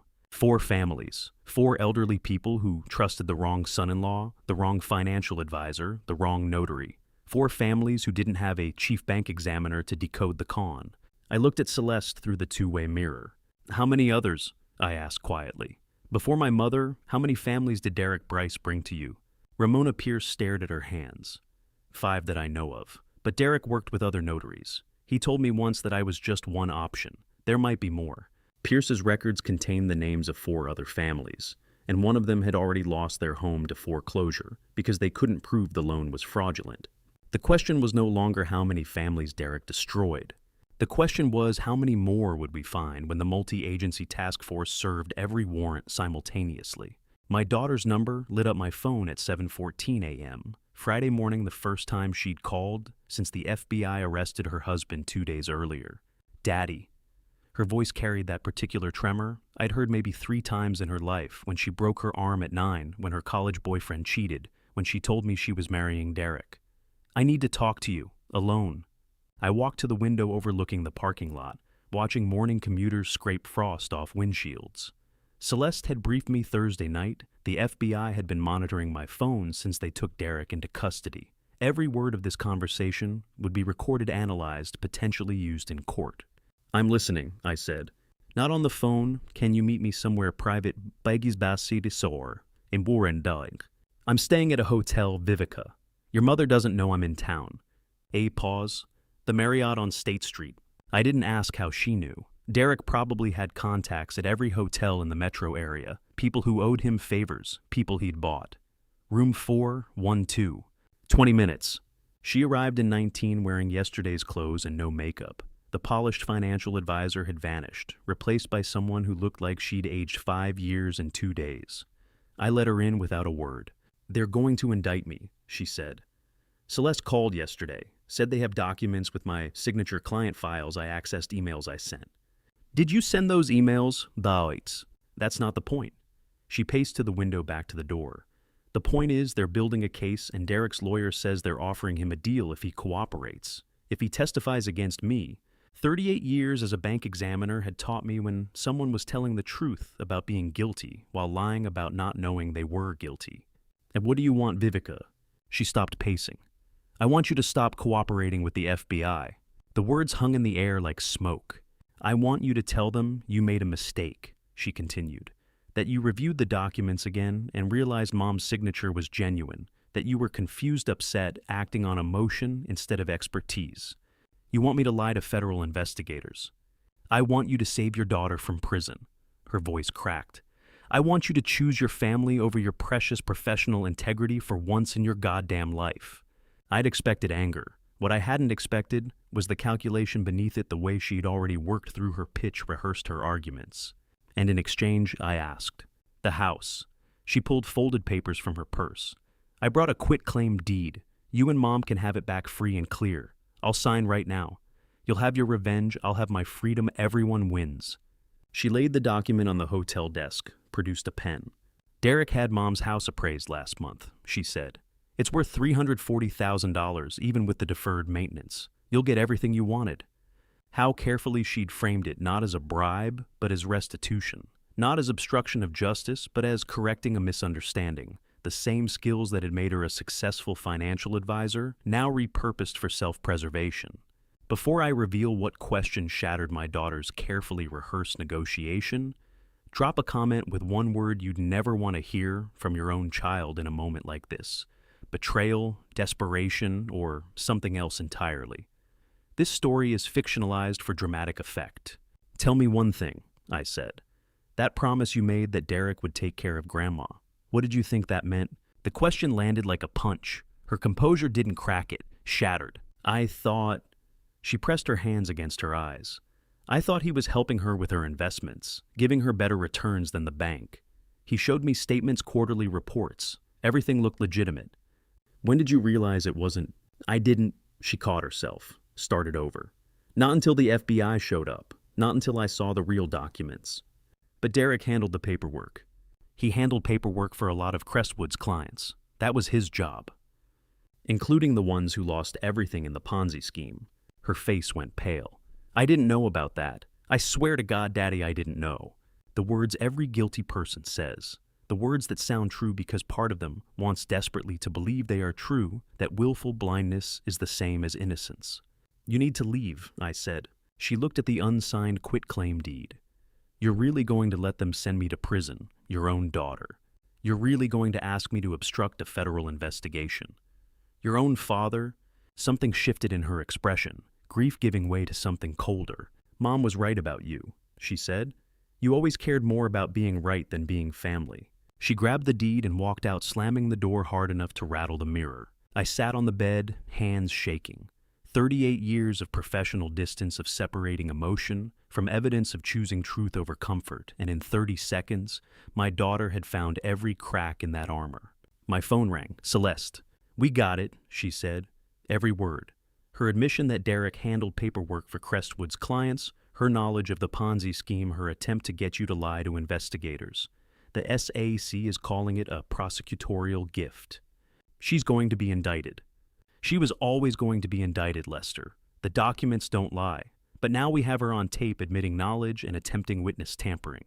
That changes her from a potential cooperator to an active target. I close my eyes. How long do I have before she figures out the call was monitored? Her lawyer will tell her by lunch. After that, Celeste paused. After that, you need to be very careful. People do desperate things when they realize they've confessed on a wiretapped line. I thanked her and hung up. Through the window, I could see Vivica's car still in the parking lot, my daughter sitting behind the wheel with her head in her hands. The woman who'd promised her husband would take care of her grandmother. The woman who just offered me a bribe to obstruct justice. The woman who, in trying to negotiate her freedom, had instead handed the FBI evidence of conspiracy. My daughter, my only child. The girl I'd taught to ride a bike and balance a checkbook and never ever compromise her integrity.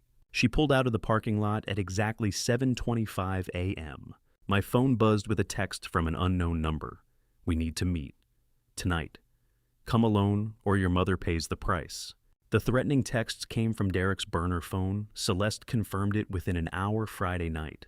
But by the time FBI agents secured Florence at her assisted living facility and traced the number, Derek had already made his choice. He walked into the FBI field office at 6:23 Saturday morning, carrying a banker's box, and his attorney arriving 12 hours before his scheduled arraignment to sell out everyone above him. Celeste called me at 6:47. Your son-in-law just handed us Crestwood Capital on a silver platter, and your daughter's head on a pike. I drove to the field office through empty weekend streets, my hands steady on the wheel, despite the adrenaline burning through my chest. 38 years of professional detachment had taught me to compartmentalize, to separate the case from the person, the evidence from the emotion. That training failed me the moment I saw Derek through the conference room window. He looked smaller than I remembered. The bravado that had carried him through family dinners and business pitches had evaporated, replaced by the practiced humility of a man who'd calculated exactly how much betrayal would buy him freedom. I'll give you everything, he was saying when I entered. Crestwood's target list, the Ponzi structure, Montgomery's offshore accounts. And Vivica, I'll give you Vivica. His attorney, a sharp-eyed woman in a gray suit, slid a document across the table. My client is prepared to testify in exchange for consideration under the federal sentencing guidelines. 5 years maximum protective custody during incarceration. Celeste barely glanced at it. We already have your client on fraud, forgery, and elder abuse. What makes him worth a deal? And these always are fonts. Derek opened the banker's box. Spreadsheets emerged, first 9 properties targeted for fraudulent equity, stripping each with detailed financial profiles. Then, encrypted USB drives containing message logs between Derek and Montgomery Kemp. Then, printed emails documenting Vivica's role in client referrals. And finally, a single screenshot of a text message. This is from November 18th, Derek said. Read it. Make sure the signatures look right. Dad won't notice. He trusts me. That's Vivica instructing me on the Florence forgery. I'd examined forged documents for 4 decades, signatures traced from driver's licenses, power of attorney forms, backdated to manufacture consent, loan applications signed by people 3 months dead. I'd learned to read fraud the way other men read balance sheets. But I'd never learned to read my daughter's handwriting in a text message instructing her husband to forge her grandmother's signature. She wasn't protecting her grandmother, Derek continued. She was protecting her commission on the Crestwood referral fees. 15% of all secured debt, that's the contract she signed. Florence's house alone would have netted her $21,000. The entry twist landed clean. Derek hadn't come in to cooperate. He'd come in to preempt Vivica's potential deal, ensuring he flipped first and locked in the better terms. The federal cooperation game rewarded speed more than truth. Celeste's team spent 3 hours cataloging evidence. I sat in an adjacent observation room, watching my son-in-law methodically dismantle my daughter's defense, her career, her freedom. Montgomery Kemp runs the entire operation, Derek explained. Crestwood Capital is just the visible entity. He's got shell companies in Delaware accounts, in Grand Cayman property holdings, under 3 different names. And your wife's role? Client acquisition. She identified vulnerable targets, elderly investors, widows with paid-off homes, retirees with substantial assets. Then she'd refer them to Crestwood for wealth management. Montgomery would do the rest. How many clients did she refer? Derek consulted his spreadsheet. 47 over 18 months. Total fraudulent debt created $8.3 million. I had examined institutional betrayals for 4 decades. Enron executives, mortgage fraud, syndicates S and L conspirators. But watching my son-in-law methodically destroy my daughter to shave 15 years off his sentence taught me that family loyalty dies exactly where federal sentencing guidelines begin. At 1:30 p.m., Celeste received word that Montgomery Kemp had been spotted at Hartsfield-Jackson Atlanta International Airport's private terminal. Security footage showed him checking in for a charter flight to Grand Cayman departure, scheduled for 3:15. He's running, she said. Derek's cooperation spooked him.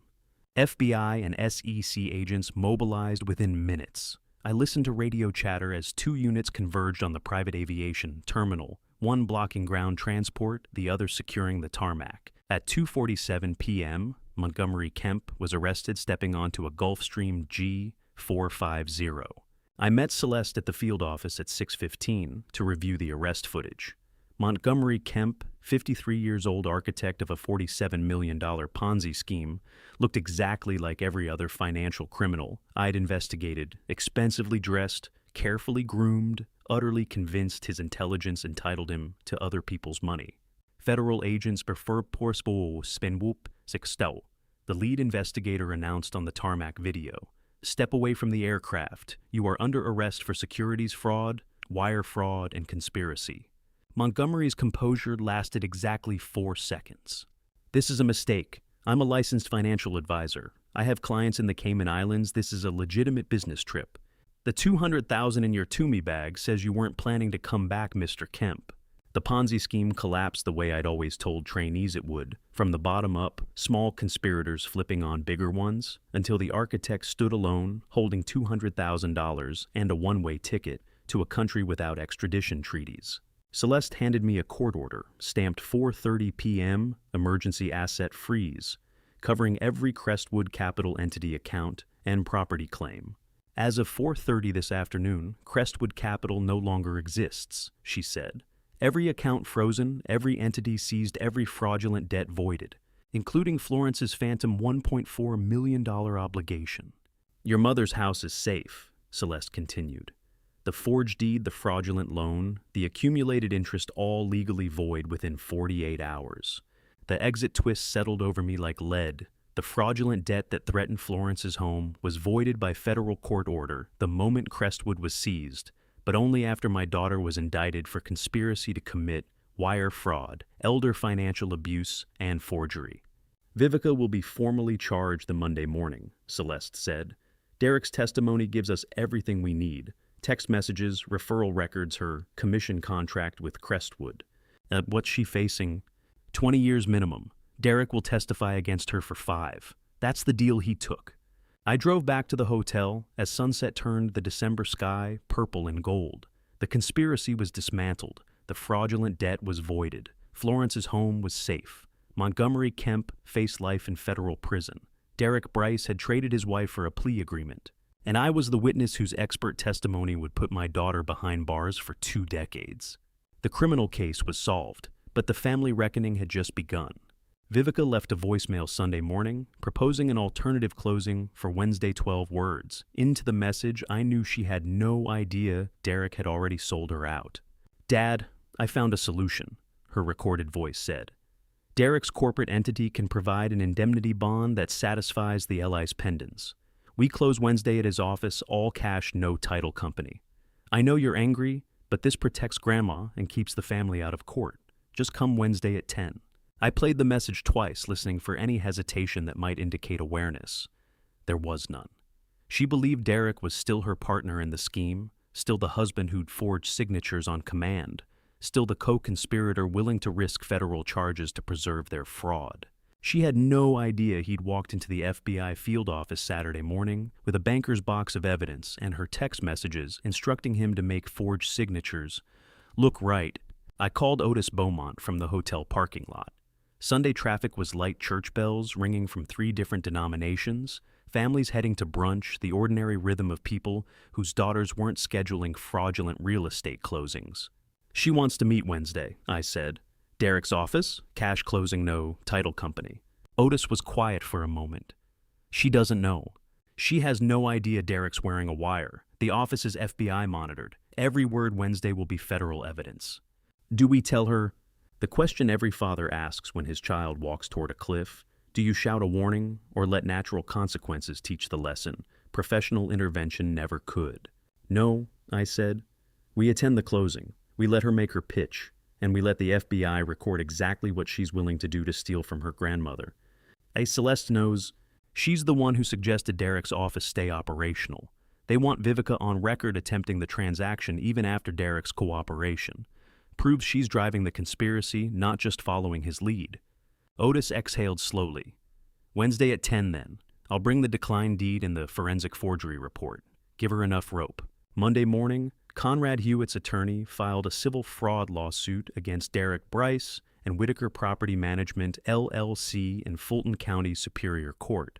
The complaint detailed how Derek had diverted an $85,000 earnest money deposit into a personal account that never appeared on the original sales contract conversion of client funds, breach of fiduciary duty fraud in the inducement. Conrad called me at 2:17 that afternoon. Mr. Quincy Conrad Hewitt, my attorney filed suit this morning. Your son-in-law diverted my $85,000 into a personal account that never existed on our contract. He sounded more exhausted than angry. The voice of a man who'd spent decades building a development business only to discover his broker had been stealing deposits the entire partnership. We have also petitioned the Georgia Real Estate Commission for emergency license suspension, he continued. The hearing is scheduled for 3 o'clock. I wanted you to know before Vivica finds out. She's planning a closing Wednesday. Not with Derek as broker, she isn't. Not if the commission acts today. They did. At 3:45 p.m. Monday, the Georgia Real Estate Commission suspended Derek Bryce's broker license pending criminal investigation. The order prohibited him from conducting any real estate transaction, signing any closing document, or representing any client in any capacity. Meaning, Wednesday's phantom closing was legally invalid before Vivica even scheduled it. I'd spent 38 years teaching young examiners that fraud collapses when conspirators stop trusting each other.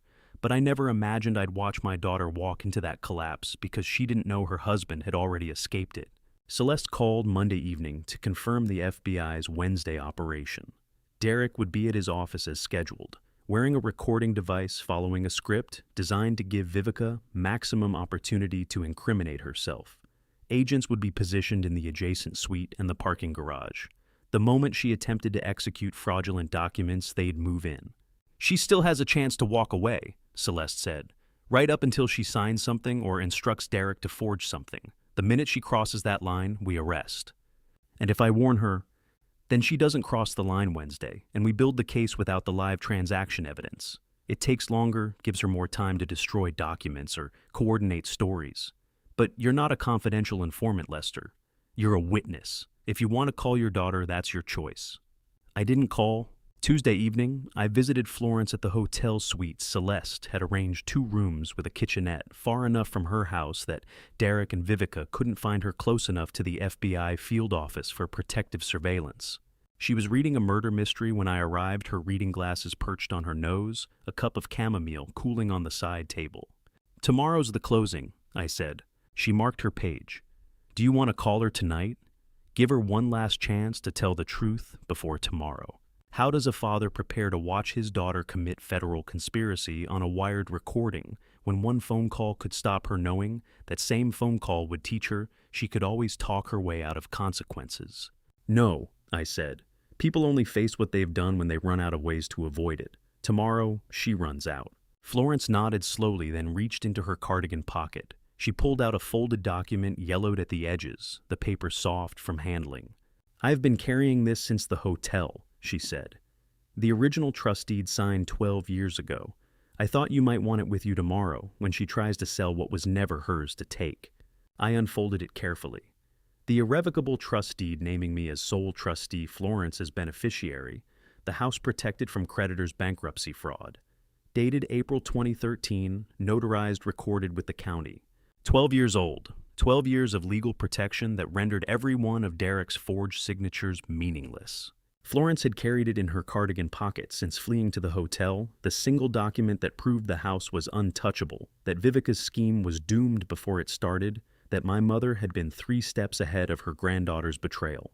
"She doesn't know this exists," Florence said. "She thinks the house is mine to lose. It was never at risk." "No, but she was always going to try. And tomorrow we'll know exactly who our Vivica became when she thought no one was watching." I held the original trust deed Tuesday night, irrevocable, 12 years old proof that Florence's house had been protected since before Vivica ever met Derek. Tomorrow my daughter would try to sell what was never at risk, and the FBI would be recording every word. Wednesday morning, I put on the navy blue suit I'd worn to 38 years of federal testimony, the uniform that transformed retirees into institutional memory. The fabric still held its press despite 5 years in the closet. I'd testified before. Congress in this suit deposed Fortune 500 executives, presented findings to the Federal Reserve Board. The suit carried weight that civilian clothes never could. The visible authority of regulatory oversight, made manifest in Italian wool and a Windsor knot. I met Otis in the hotel lobby at 9:15. He carried a leather portfolio containing the decline deed, the forensic forgery report, and the original trust documentation Florence had given me Tuesday night. "Celeste called," he said. "Real Estate Commission investigator is already on site. FBI documentation certified this morning. Audio files authenticated. The LA's pendants is ironclad." Dorit. Wearing a wire, following the script, Vivica arrived 10 minutes ago with her attorney. We walked to Otis's Mercedes in silence. December sunlight cut sharp angles across the parking deck, the kind of cold, clear morning that made every detail visible. "You look like the Federal Reserve Bank of Atlanta just walked into the room," Otis said as we pulled onto the interstate. "That's what you need to be today, not her father." I adjusted my cufflinks, the silver pair Florence had given me when I made chief bank examiner. I was the institution for 38 years. Today I wear it one more time. The transformation wasn't metaphorical. I felt it happening with each mile closer to Derek's office, the emotional distance I'd maintained through 4 decades of fraud investigations, the analytical detachment that let me examine financial ruin without absorbing the victim's grief, the professional authority that reduced human tragedy to evidentiary exhibits. By the time we parked outside Derek's building, I wasn't Vivica's father anymore. I was the witness who dismantled the Peachtree mortgage fraud network in 2008, the examiner who testified in the Medallion Bank case that sent 3 executives to federal prison, the institutional memory of regulatory oversight incarnate. Derek's office occupied the second floor of a renovated warehouse, exposed brick and reclaimed wood designed to suggest authenticity. The irony wasn't lost on me. Celeste met us in the stairwell. "They're in the main conference room," she whispered. Vivica, her attorney Sandra Mitchell, and Derek, Harold Marsh from the Real Estate Commission, is positioned in the adjacent corridor. We've got 3 agents in the parking garage, 2 in the suite across the hall, and full audio-visual recording. "When do you move?" The moment she attempts to execute fraudulent documentation or instructs Derek to proceed with the transaction. We need her active participation on tape. Otis checked his watch. "We're 2 minutes late. Let's not keep my client's granddaughter waiting." The suit was armor, not the kind that protected you from attack, but the kind that transformed you into the institution itself, made you indistinguishable from 38 years of precedent and regulatory authority. When I walked into that conference room, I wouldn't be walking in as a man. I'd be walking in as the Federal Reserve Bank's institutional memory, as 4 decades of fraud examination expertise, as the living embodiment of regulatory consequences. We entered at 10:02. Vivica sat at the head of the conference table, documents spread before her like a general planning a campaign. Derek occupied the far corner, his posture careful, the studied neutrality of a man wearing a wire trying not to telegraph guilt. Sandra Mitchell, the real estate attorney Vivica had hired, stood immediately. Mid-40s expensive suit, the aggressive competence of someone who'd built a practice on aggressive closings. "This closing is disrupting a lawful transaction," she said. "You have no standing here." I set my briefcase on the table with the precise authority I'd used in 100 depositions. "I have absolute standing," I said. "I am the sole trustee of the irrevocable trust established 12 years ago to protect the asset your client is attempting to liquidate fraudulently." Otis laid the original trust deed on the conference table, yellowed paper, 12-year-old notary seal, the legal architecture that had protected Florence's house since April 2013. Vivica's face went pale. Your grandmother established this trust when she was 77 years old," I continued. "The property cannot be sold, mortgaged, or encumbered without my written consent as trustee. Every signature you forged, every document Derek filed, every loan you attempted to create, all void. The house was never at risk because the house was never hers to lose." Sandra Mitchell reached for the trust deed, scanned it with practiced speed. Her expression shifted from aggressive confidence to professional damage control in 30 seconds. "My client was unaware of this trust," she said carefully. "If there's been a misunderstanding, there's been fraud." Otis interrupted. "Systematic documented federal fraud, forged signatures on a quitclaim deed, fraudulent loan applications, conspiracy to commit elder financial abuse. How many times had I told young examiners that the difference between documentation and testimony was the uniform you wore when you presented it? The same evidence delivered by a civilian carried one weight. Delivered by institutional authority, by the Federal Reserve examiner in the Navy suit who testified before Congress, it became inarguable truth. This transaction is suspended pending investigation into broker licensure violations and fraudulent documentation." The voice came from the corridor. Harold Marsh stepped into the conference room, 55 years old Georgia Real Estate Commission investigator, carrying the authority of state regulatory oversight. "Mr. Bryce's broker license was suspended Monday afternoon," Marsh continued. "He has no legal authority to conduct this or any real estate transaction. Ms. Quincy, you're here on federal recording. I suggest you stop talking." Vivica looked from me to Otis to Harold Marsh, to the door where FBI agents were undoubtedly positioned. The real estate attorney representing her suddenly understood she was sitting in a multi-agency trap, federal investigation state, regulatory authority, civil litigation, and criminal conspiracy converging simultaneously. The Real Estate Commission investigator stepping from the corridor revealed the trap was never just FBI. It was coordinated institutional response, state and federal authority working in concert, legal documentation and regulatory oversight, creating an inescapable cage. Sandra Mitchell closed her portfolio. I need to consult with my client privately. Consultation won't change the evidence, I said. Vivica's face drained to white as Harold Marsh stood beside the door, and Otis laid the forensic forgery report next to the original trust deed. She'd walked into a room expecting to close a fraudulent transaction. She was surrounded by federal agents, state investigators, and her father wearing the institutional authority that had dismantled fraud networks for 4 decades. The confrontation I'd avoided for 8 weeks was about to begin, and she had nowhere left to run. I placed the first folder on the glass conference table at 10:05 a.m., the irrevocable trust, signed 12 years before my daughter ever met Derek Bryce. This is the irrevocable trust established April 2013, I said, naming me sole trustee with absolute authority over the property at 847 Magnolia Avenue. You attempted to convey an asset you never owned. Vivica started to speak. Her attorney Sandra Mitchell touched her arm. I set down the second folder. Forensic forgery analysis. 3 independent examiners confirmed the quitclaim deed signature does not match Florence Whitfield's established handwriting patterns. Pressure points, inconsistent letter formation, traced rather than fluid hesitation marks visible under magnification. The third folder.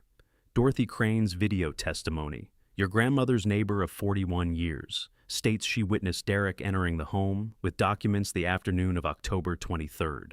Florence was at her cardiology appointment, verified by medical records in folder 9. I was using the exact technique I'd taught Federal Reserve examiners for 38 years. Chronological evidence layering that eliminated every escape route before the target realized they were trapped. Build the foundation, establish the timeline, present documentation in sequence until denial required more energy than confession. I'd never imagined I'd use it on my own daughter. The fourth folder. FBI wiretap transcript, Friday, December the 12th, 7:24 a.m. Your phone call to my hotel room. I'll read the relevant portion. He handled paperwork for a lot of Crestwood's clients. That was his job. You admitted knowledge of Derek's role in the Ponzi scheme while attempting to negotiate my silence. Martin Hayes, the cash buyer, shifted in his chair. Mid-50s investment portfolio, built on distressed estate sales, the kind of buyer who asked few questions when the price was right. He'd brought $850,000 in wire transfer authorization. He wasn't looking comfortable anymore. The fifth folder. Derek's cooperation agreement, including text messages from your phone dated November 18th. Make sure the signatures look right. Dad won't notice. He trusts me. That's you instructing your husband on forging your grandmother's signature. Vivis's face went from pale to gray. That's out of context. The forensic timeline matches, I said. November 18th was 6 days before the forged quitclaim was notarized. Derek's GPS records show him at the Buckhead UPS store that afternoon, the same location that stamped every fraudulent document. Martin Hayes stood. I'm out. My attorney will contact yours about the deposit. He left without looking back. $850,000 walking out the door. Sandra Mitchell closed her portfolio. Ms. Quincy, I cannot continue representing you in a transaction built on documented fraud. I'm filing withdrawal with the Georgia Bar this afternoon. You can't, Vivica started. I must, Sandra said and left. The sixth folder. IRS, Criminal Investigation Division, freeze order on every account associated with Crestwood Capital. Includes your referral fee account, the one receiving 15% commission on secured client debt. The 47 individuals you referred to Crestwood lost a combined $8.3 million. Evidence has weight not the physical kind, but the kind that presses down on a room until denial becomes more exhausting than surrender. I'd watched it happen in conference rooms across the Southeast for nearly 4 decades. I'd never imagined the subject sitting across from me would be my child. Harold Marsh stood by the door. Otis sat beside me. Derek occupied the far corner, wearing a wire the husband who'd traded his wife's freedom for a reduced sentence. And Vivica sat alone, buyer gone, attorney, withdrawn her own text messages in folder 5, proving she had directed every forgery. She looked at the folders, looked at me, looked at the empty doorway. I want to explain, she whispered. The walls had closed from every direction. The evidence was incontrovertible. 8 weeks of investigation had led to this single moment, her father sitting across from her, not as a grieving parent, but as the institutional authority she had spent months trying to outmaneuver. Now came the only question that documentation could not answer. Then explain, I said quietly. Why? The sound of Florence's cane tapping across the marble corridor reached the conference room before she did 89 years of moral authority walking toward the granddaughter who'd tried to sell her home. I'd been about to ask Vivica why, the question that had haunted me for 8 weeks buried beneath 8 folders of federal evidence. But Florence's arrival transformed the moment from interrogation to judgment. She entered at 10:20 a.m., Celeste holding the door. Florence wore the navy cardigan from the day she fled to my hotel, her white hair pinned back her face, carrying the gravity of a woman who'd survived 62 years of marriage and watched her family tree grow from seed to poison. She sat beside me, cane resting against the glass table. The 8 folders lay between us, and Vivica like a paper wall. I remember when your grandfather built the house in 1963, Florence said. 42 years he lived there. Your father spent 40 years making sure I'd never lose it. Vivica's composure, already fractured by the exodus of her attorney and buyer, began to crack. After your grandfather died, people told me to sell. Said it was too big, too much maintenance. Your father set up the trust instead, protected it so no creditor, no bankruptcy, no fraud could touch it. Florence tapped her cane once against the floor, a judge's gavel rendered in carved oak. You tried to sell it in 30 days, not for my care, not for my safety, for a commission on a fraudulent loan. Grandma, I thought, Vivica's voice broke.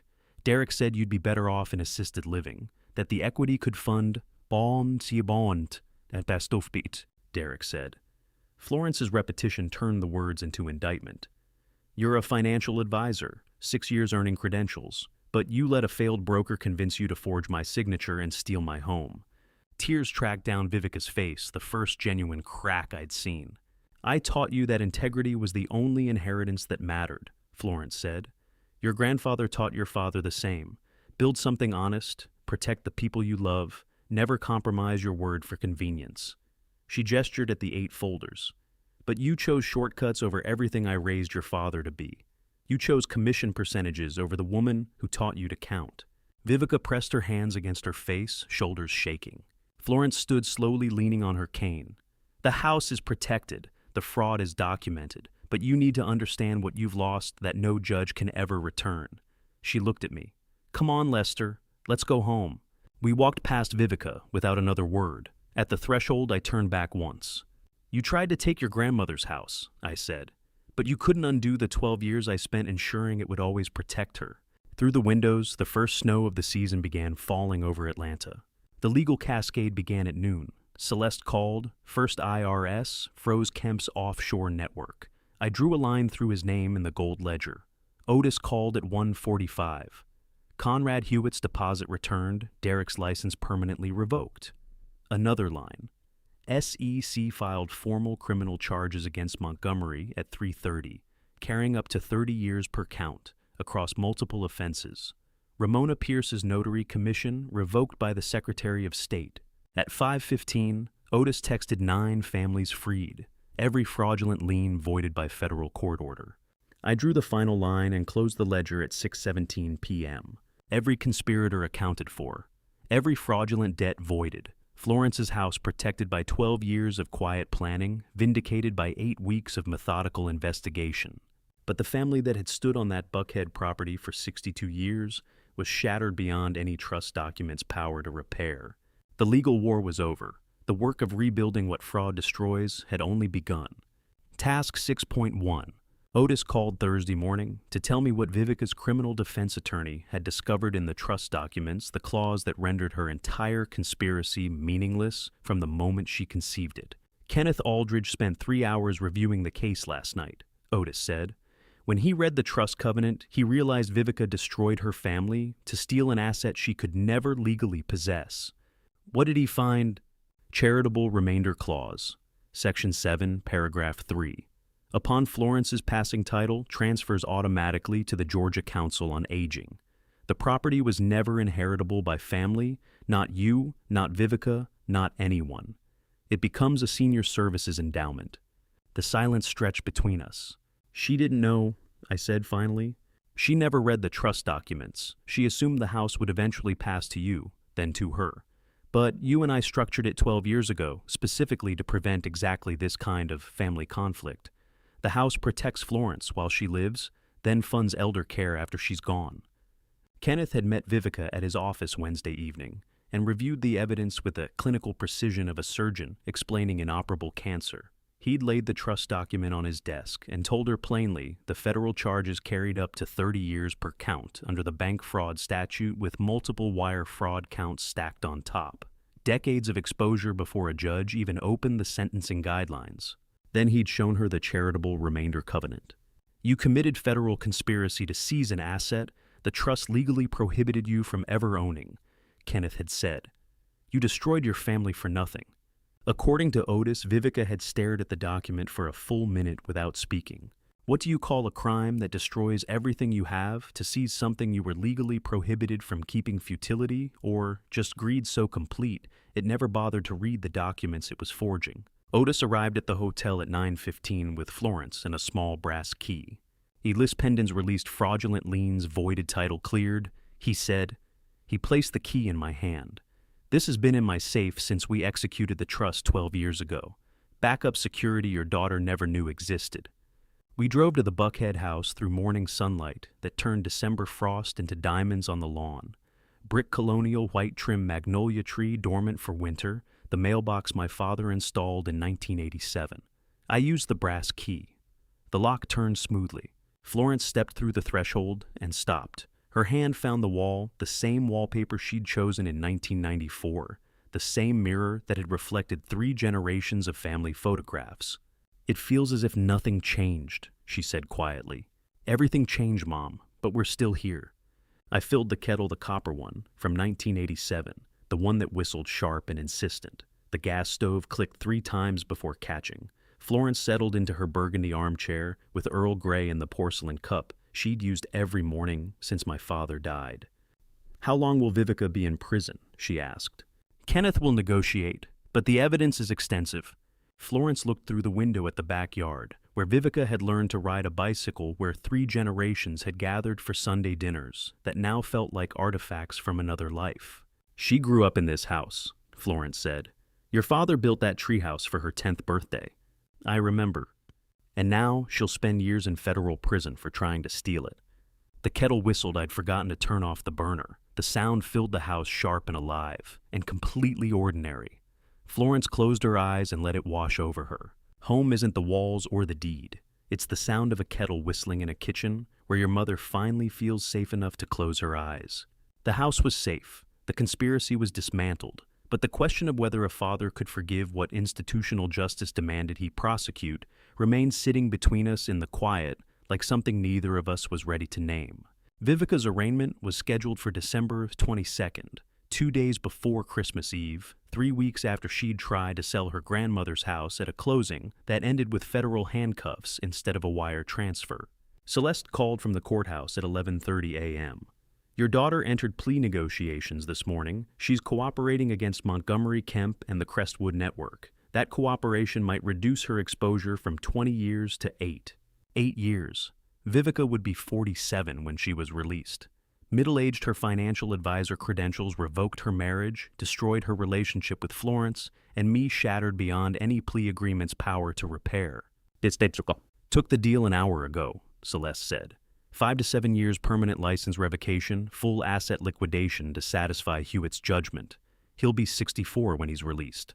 Derek's cooperation deal earned him 5 to 7 years. While Vivica faced 8 to 20 despite being his accomplice, he'd betrayed her once to the FBI, with evidence again in court, by testifying first for the better plea agreement.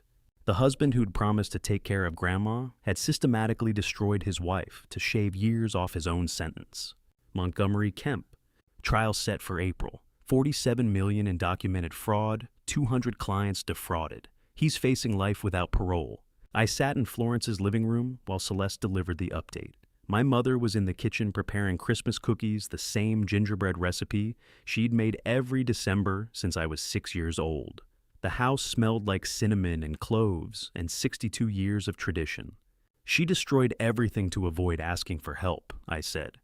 That's what I'll never understand. Celeste was quiet for a moment. Most fraud isn't about greed, Lester. It's about shame. People would rather commit crimes than admit they need assistance. Your daughter saw the debt as failure. Conspiracy felt safer than vulnerability. Christmas Eve arrived cold and clear. Florence attended morning service at the church she'd joined in 1964, the same sanctuary where she'd buried my father, where Vivica had been baptized, where 3 generations had celebrated holidays that now felt like artifacts from someone else's life. Celeste arrived at 2:30 p.m. carrying a manila folder and a bottle of wine. "Official closure," she said, setting the folder on the dining table. 9 families, Lester. Every fraudulent title Derek and Ramona processed, all vacated by federal court order this morning. She opened the folder. 9 names, 9 addresses, 9 elderly homeowners who'd been targeted for equity stripping the same way Florence had been targeted. "All of them are safe," Florence asked from her armchair. "All of them," Celeste confirmed. Federal court voided every forged deed, every fraudulent lien, every conspiracy transaction. Derek's pattern was identical across all 9 target vulnerable seniors. Forged signatures create phantom debt, threaten foreclosure. 9 families, 9 elderly people. Derek identified as vulnerable 9 homes he tried to steal through forged signatures and complicit notaries. 9 futures that were restored because I'd protected my mother 12 years before the conspiracy even began. Celeste pulled a single sheet from the folder. 2 of them are your former colleagues. James Calloway, the foreclosure we flagged in the early evidence phase, his case was cleared this morning. And Thomas Caldwell, another 30-year Fed veteran, his fraudulent lien was vacated yesterday. Thomas Caldwell. I'd worked with him for 17 years, taught him examination protocols. When he joined the Atlanta office fresh from graduate school, stood as best man at his wedding. We'd lost touch after my retirement, the way colleagues do, when the shared institution that connected them dissolves. Thomas was one of Derek's victims. Ett band det baumstes bastos. Targeted in September, Derek forged a quitclaim deed identical to your mother's, created a phantom mortgage, initiated foreclosure. Thomas was 3 weeks from losing his home when we dismantled the conspiracy. Celeste handed me a handwritten note on Federal Reserve stationery. "He asked me to tell you I owe Lester Quincy the longest lunch in Atlanta. You saved 9 families by saving your mother." Florence reached for my hand. "Your father would be proud." But pride felt complicated when my daughter was in a federal holding facility, awaiting sentencing, when the family that had stood together for 62 years was fractured beyond institutional justice's power to heal. That night after Florence went to bed, I sat in my father's study with pen and paper. The letter started with facts: the arraignment, the plea negotiation, the cooperation agreement that might reduce her sentence from 20 years to 8, clinical documentation of legal consequences. But halfway through the second page, the facts gave way to the question I'd avoided since this began. "If you had come to me honestly about the debt," I wrote, "my liquid retirement reserves could have resolved it without touching your grandmother's house. The $1.4 million Crestwood claimed I could have negotiated a settlement, established a payment plan, protected Florence while helping you extract yourself from Derek's schemes." The pen felt heavy. How do you reconcile loving someone who chose to destroy you rather than trust you when the destruction was never necessary, when a single honest conversation could have solved everything? "You chose conspiracy over trust," I continued. "You saw me as a target instead of your father. You calculated my professional expertise as a vulnerability to exploit, rather than a resource that would have protected you." The unsent letter revealed the conspiracy's deepest irony. My liquid retirement reserves accumulated over 38 years at the Federal Reserve, conservatively invested substantial enough to weather market volatility, could have resolved the Crestwood debt without risking Florence's house, meaning the entire fraud was unnecessary. Vivica had destroyed her family because she couldn't trust her father enough to ask for help. And that's the tragedy I can't reconcile, I wrote. Not the fraud, but that you believed deceit was safer than asking for help. I raised you to value integrity over everything, but I failed to teach you that trust is the foundation integrity stands on. I signed it, folded it, opened the desk drawer where my father had kept 40 years of tax returns and mortgage documents and the deed to the house he'd built in 1963. The letter joined those documents another piece of family history too painful to send, too important to destroy. I turned off the study light at 11:47 p.m. Christmas Eve. Through the window, the magnolia tree stood dormant against a clear winter sky. Somewhere in federal custody, Vivica was spending Christmas alone. Derek was negotiating his cooperation testimony. Montgomery Kemp was calculating appeals. 9 families were safe. Florence was home. The conspiracy was dismantled, but the daughter I'd raised to value integrity over everything was in a federal holding facility because she'd chosen conspiracy over the trust I would have given freely. The legal case was closed, but the work of understanding what fraud costs and what it leaves behind was just beginning. Christmas morning, I found the Georgia Department of Human Services envelope on the front porch, official letterhead, priority mail, addressed to Florence Whitfield and Lester Quincy jointly. The legal case had closed with arraignments and plea deals, but understanding what fraud costs and what it leaves behind required something beyond federal sentencing guidelines. I opened the envelope in the kitchen while Florence prepared coffee. The letter was signed by Margaret Walsh, Director of the Georgia Department of Human Services. Dear Mrs. Whitfield and Mr. Quincy. It began. Your case has been selected as the definitive framework for our 2026 Elder Financial Exploitation Prevention Training Program. 2,400 caseworkers across Georgia will study your experience as the blueprint for recognizing and preventing financial abuse of vulnerable seniors. Florence's personal trauma, the forged signatures, the hotel exile, the stone bench terror was being transformed into Georgia's definitive training framework that would protect 2,400 caseworkers' clients throughout 2026, turning her victimization into thousands of families' shield. I read the letter aloud. They want to use our case, I said. 2,400 social workers learning how to recognize what Derek and Vivica did to you. The irrevocable trust structure, the backup documentation, the forensic analysis, all of it becomes training material. Florence set down her coffee cup. So, other grandmothers won't have to sit on stone benches holding documents they're afraid to sign. Yes, Mom, your survival becomes their protection. She looked through the kitchen window at the magnolia tree dormant in winter, but carrying the promise of spring blooms. The same tree she'd looked at for 62 years, through marriage and widowhood, through raising a son and watching a granddaughter grow. Will they know about Vivica? She asked quietly. The training materials will be anonymized, but yes, they'll know the conspiracy came from family. That's the lesson caseworkers need most. Financial exploitation usually comes from the people victims trust. Florence nodded slowly. Then I suppose some good comes from it. Not enough good to balance what we lost, but something.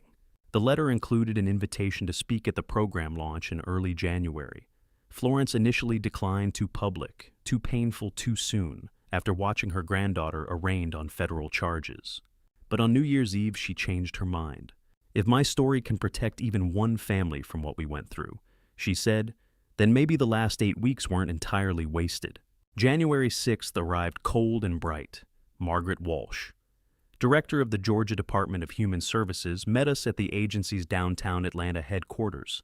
A woman in her mid-50s with the particular competence of someone who'd spent 30 years navigating bureaucracy to help vulnerable populations. The conference room held 40 people, senior caseworkers, program, directors, policy analysts, the professionals who would train the 2,400 caseworkers across Georgia. Florence sat beside me at the head table, her cane resting against her chair, her hands folded with the same dignity she'd carried through hotel exile and federal investigation. Margaret opened with statistics. Georgia's elderly population growing faster than protective services. Financial exploitation cases increasing 17% annually. Family members perpetrating 63% of documented fraud. Then she turned to Florence. Mrs. Whitfield, if you could give one piece of advice to families trying to protect their elders, what would it be? Florence was quiet for a moment. When she spoke, her voice carried the weight of 89 years and 8 weeks of terror. It's find someone you can trust completely, she said, and make sure they have the paperwork to prove it. 2,400 social workers would learn Florence's story, not as tragedy, but as survival blueprint proof that meticulous documentation defeats even family betrayal, that 12-year-old irrevocable trusts outlast 30-day fraud conspiracies. The caseworkers took notes. Margaret Walsh recorded Florence's answer for the training materials. Celeste Stafford, attending as FBI liaison, nodded from the back row. And I understood what my father had tried to teach me 40 years earlier when he showed me how to organize tax documents and maintain filing systems, that loving someone means protecting them with more than promises. My son established an irrevocable trust 12 years ago, Florence continued. I didn't understand all the legal language, but I trusted him completely.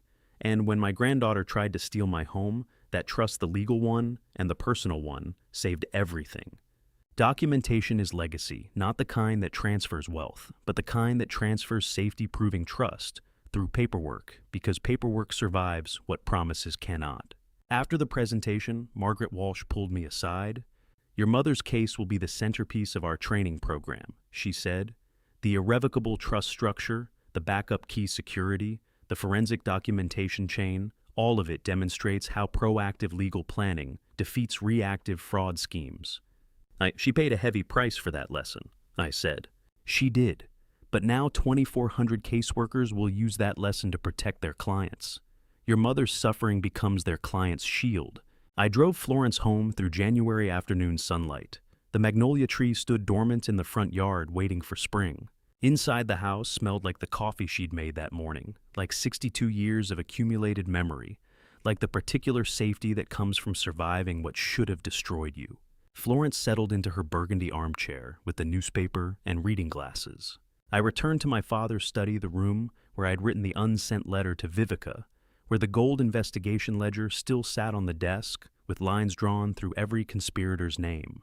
38 years examining financial institutions had taught me that documentation protects what love alone cannot. I'd never imagined that expertise would save my own mother, but I'd spent 12 years making sure it could.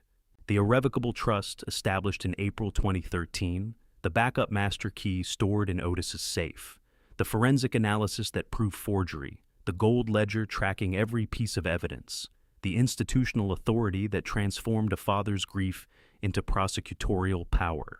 The opening hook's promise fulfilled the bank examiner's professional expertise that seemed cold and institutional, became the irrevocable trust, the backup key, the methodical evidence chain, the gold ledger, 38 years of audit discipline transformed into the ultimate expression of protecting what you love. Vivica would serve 8 years in federal prison. Derek would serve 5 to 7. Montgomery Kemp faced multiple life-destroying sentences, 47 million in documented fraud across dozens of counts, each carrying up to 30 years. His attorneys were already calculating whether he'd die in federal custody before completing his term. I'd spent 38 years calculating risk and documenting protection for financial institutions. I never imagined those same skills would save my mother from my daughter. But that's what audit expertise does. It builds firewalls years before the fire starts, protects assets decades before they're threatened, and proves that loving someone means making sure the paperwork can defend them when you cannot. And to you listening to my story, remember this. The paperwork you create today might be the shield that protects someone you love tomorrow. Looking back, I wish I'd taught Vivica that asking for help wasn't weakness. I spent 38 years building institutional firewalls, but I never taught my daughter that trust is a foundation, not a vulnerability. Don't make my mistake. The people who love you would rather help you before the crisis than prosecute you after it. Documentation protects, but family conversation prevents. Here's what I learned. Protecting the people you love means building legal safeguards years before they're needed. My mother is safe because I established that trust 12 years before my daughter's conspiracy. I believe God gives us the wisdom to prepare for storms we can't predict if we're willing to do the unglamorous work of planning. This isn't about dad-family revenge, it's about dad-family protection. Sometimes loving someone means making sure the paperwork can defend them when you cannot. If this story resonated with you, leave a comment and tell me what lesson you're taking with you. Share it with someone who needs this message. Subscribe to Dad's Calm Revenge for more stories where careful planning defeats betrayal. What some might call dad-family revenge is really dad-family protection, and your engagement helps these lessons reach families who need them most. Thank you for staying until the very end. Your time matters to me. One final note. While this story includes fictionalized elements for storytelling and privacy, the core lesson about proactive legal protection and the cost of family betrayal remains deeply real.